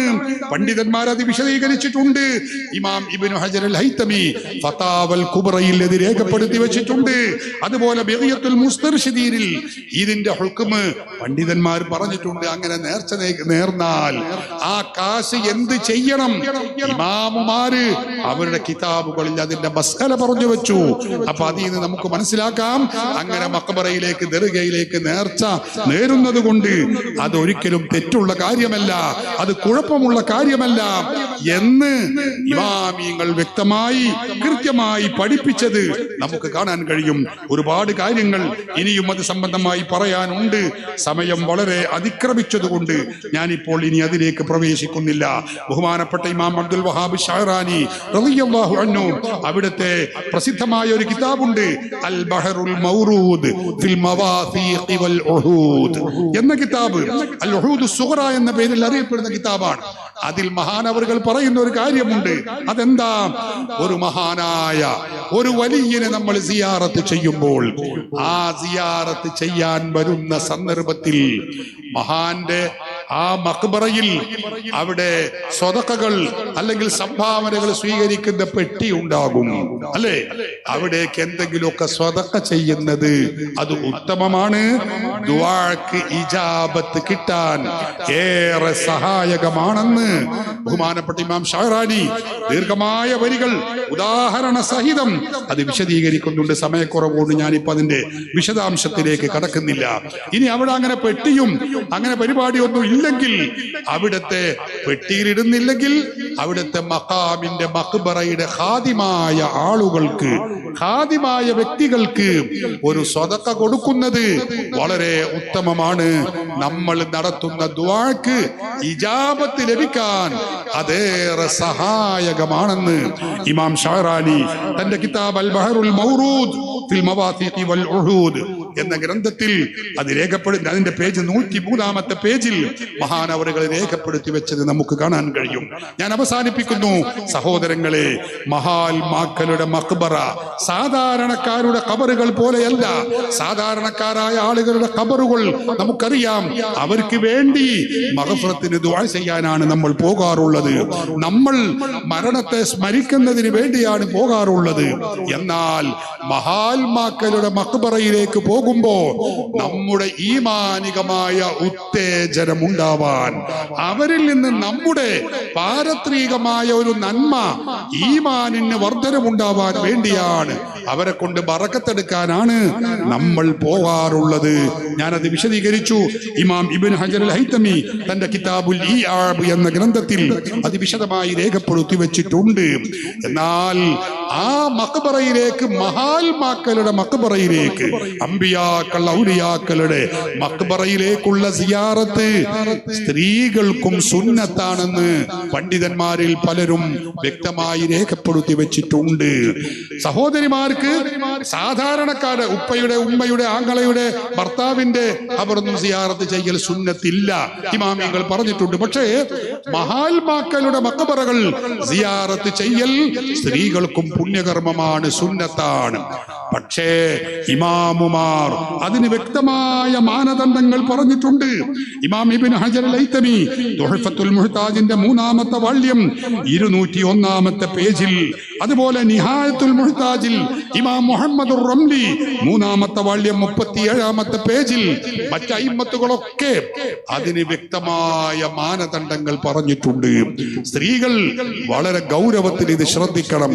നിങ്ങൾ പുരുഷന്മാരുടെ മുമ്പിലൂടെ ഇങ്ങനെ അഴിഞ്ഞാടുന്ന വിധത്തിൽ, ഇടകലരുന്ന വിധത്തിൽ, ഔറത്ത് വെളിപ്പെടുന്ന വിധത്തിൽ, നിങ്ങളുടെ ഭംഗി പ്രദർശിപ്പിക്കുന്ന വിധത്തിൽ ഇല്ലേ ഇല്ല, നിങ്ങൾക്ക് അങ്ങനെ ഒരു സിയാറത്ത് സുന്നത്തില്ലെന്ന് മാത്രമല്ല, അത് ഇസ്ലാം കടുത്ത ഭാഷയിൽ വിലക്കിയിട്ടുള്ള കാര്യമാണെന്ന കാര്യം, എന്ന വസ്തുത, എന്ന മസ്അല, ദീനിന്റെ ആ നിയമം ഇവിടെ വന്ന സ്ത്രീകളോടും അല്ലാത്ത സ്ത്രീകളോടും ഗൗരവ സ്വഭാവത്തിൽ തന്നെ ഞാൻ ഓർമ്മപ്പെടുത്തുകയാണ്. പ്രിയപ്പെട്ട സഹോദരിമാരെ, മഹാത്മാക്കളുടെ മഖ്ബറകൾ അത് നമുക്ക് കളിക്കാനുള്ള, നമുക്ക് നിറങ്ങാനുള്ള കേന്ദ്രങ്ങളല്ല, അത് അനുഗ്രഹങ്ങളുടെ ഈമാനികമായ വർധനവിനും ഈമാനികമായ ഉത്തേജനത്തിനുമുള്ള കേന്ദ്രമാണ്.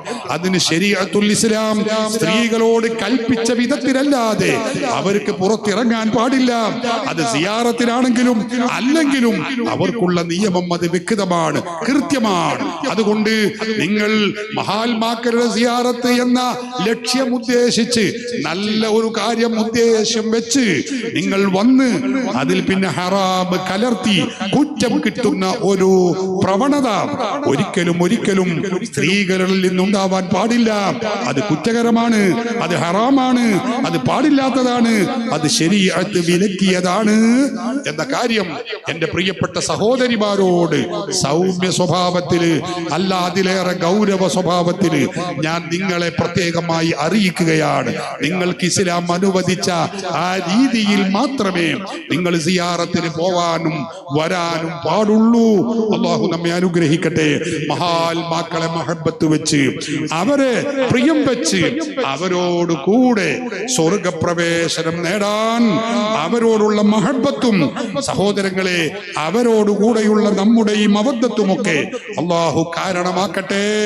അതുവഴി അവരുടെ മദതും അവരുടെ നെറും അവരുടെ ഇൽത്തിഫാത്തും ലഭ്യമാകുന്നവരിൽ സാധുക്കളായ നമ്മെ എല്ലാവരെയും, നമ്മുടെ മാതാപിതാക്കൾ, ഉസ്താദുമാർ, ഭാര്യമാര്, സന്താനങ്ങൾ, കുടുംബങ്ങൾ, കുടുംബങ്ങൾ, ബന്ധുമിത്രാദികൾ, ഇഷ്ടജനങ്ങൾ, ശിഷ്യഗണങ്ങൾ, വേണ്ടപ്പെട്ടവർ എല്ലാവർക്കും എല്ലാവരെയും അല്ലാഹു ആ കൂട്ടത്തിൽ ഉൾപ്പെടുത്തട്ടെ.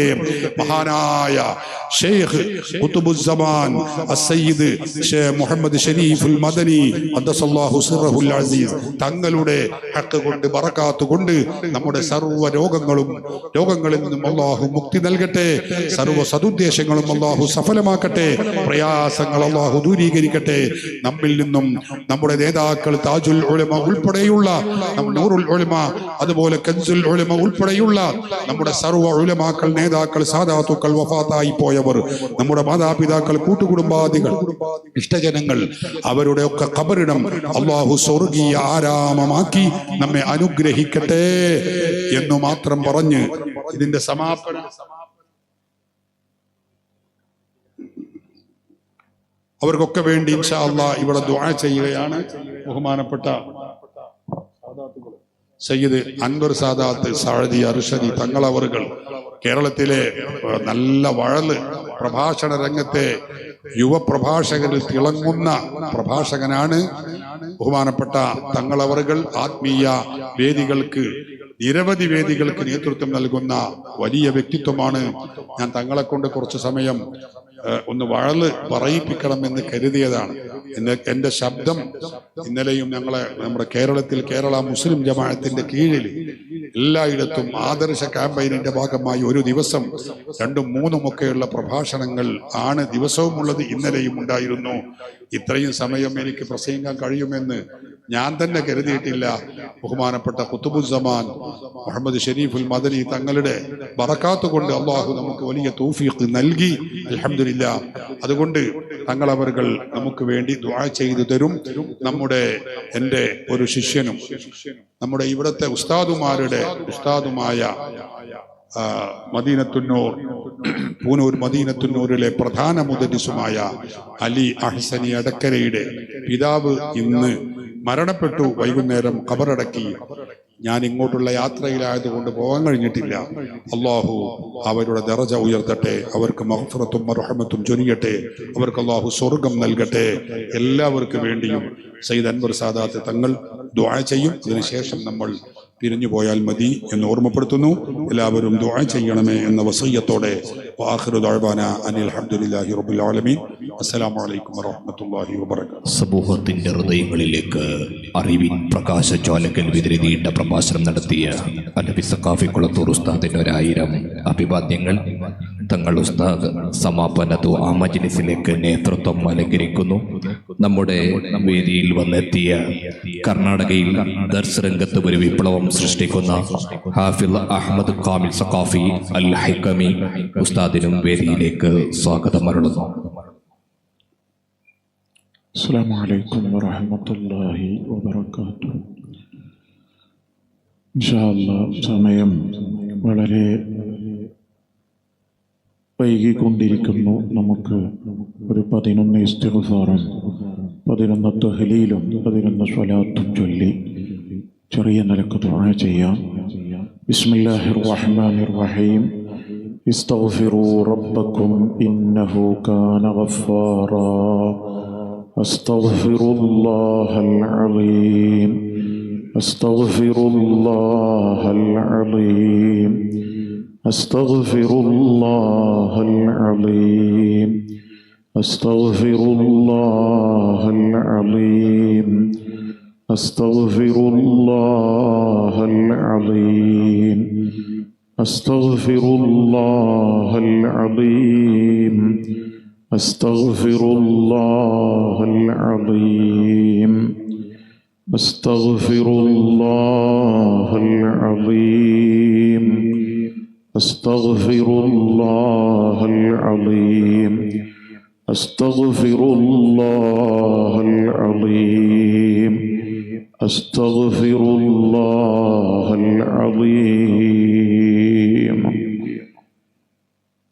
ഫഅലം അന്നഹു ലാ ഇലാഹ ഇല്ലല്ലാഹ്. ലാ ഇലാഹ ഇല്ലല്ലാഹ്. ലാ ഇലാഹ ഇല്ലല്ലാഹ്. ലാ ഇലാഹ ഇല്ലല്ലാഹ്. ലാ ഇലാഹ ഇല്ലല്ലാഹ്. ലാ ഇലാഹ ഇല്ലല്ലാഹ്. ലാ ഇലാഹ ഇല്ലല്ലാഹ്. ലാ ഇലാഹ ഇല്ലല്ലാഹ്. ലാ ഇലാഹ ഇല്ലല്ലാഹ്. ലാ ഇലാഹ ഇല്ലല്ലാഹ്. ലാ ഇലാഹ ഇല്ലല്ലാഹ്. മുഹമ്മദുർ റസൂലുള്ളാഹി സ്വല്ലല്ലാഹു അലൈഹി വസല്ലം. അല്ലാഹുമ്മ സ്വല്ലി അലാ സയ്യിദിനാ മുഹമ്മദ് വഅലാ ആലിഹി വസഹ്ബിഹി വസല്ലം. اللهم صل على سيدنا محمد وعلى آله وصحبه وسلم. اللهم صل على سيدنا محمد وعلى آله وصحبه وسلم. اللهم صل على سيدنا محمد وعلى آله وصحبه وسلم. اللهم صل على سيدنا محمد وعلى آله وصحبه وسلم. اللهم صل على سيدنا محمد وعلى آله وصحبه وسلم. اللهم صل على سيدنا محمد وعلى آله وصحبه وسلم.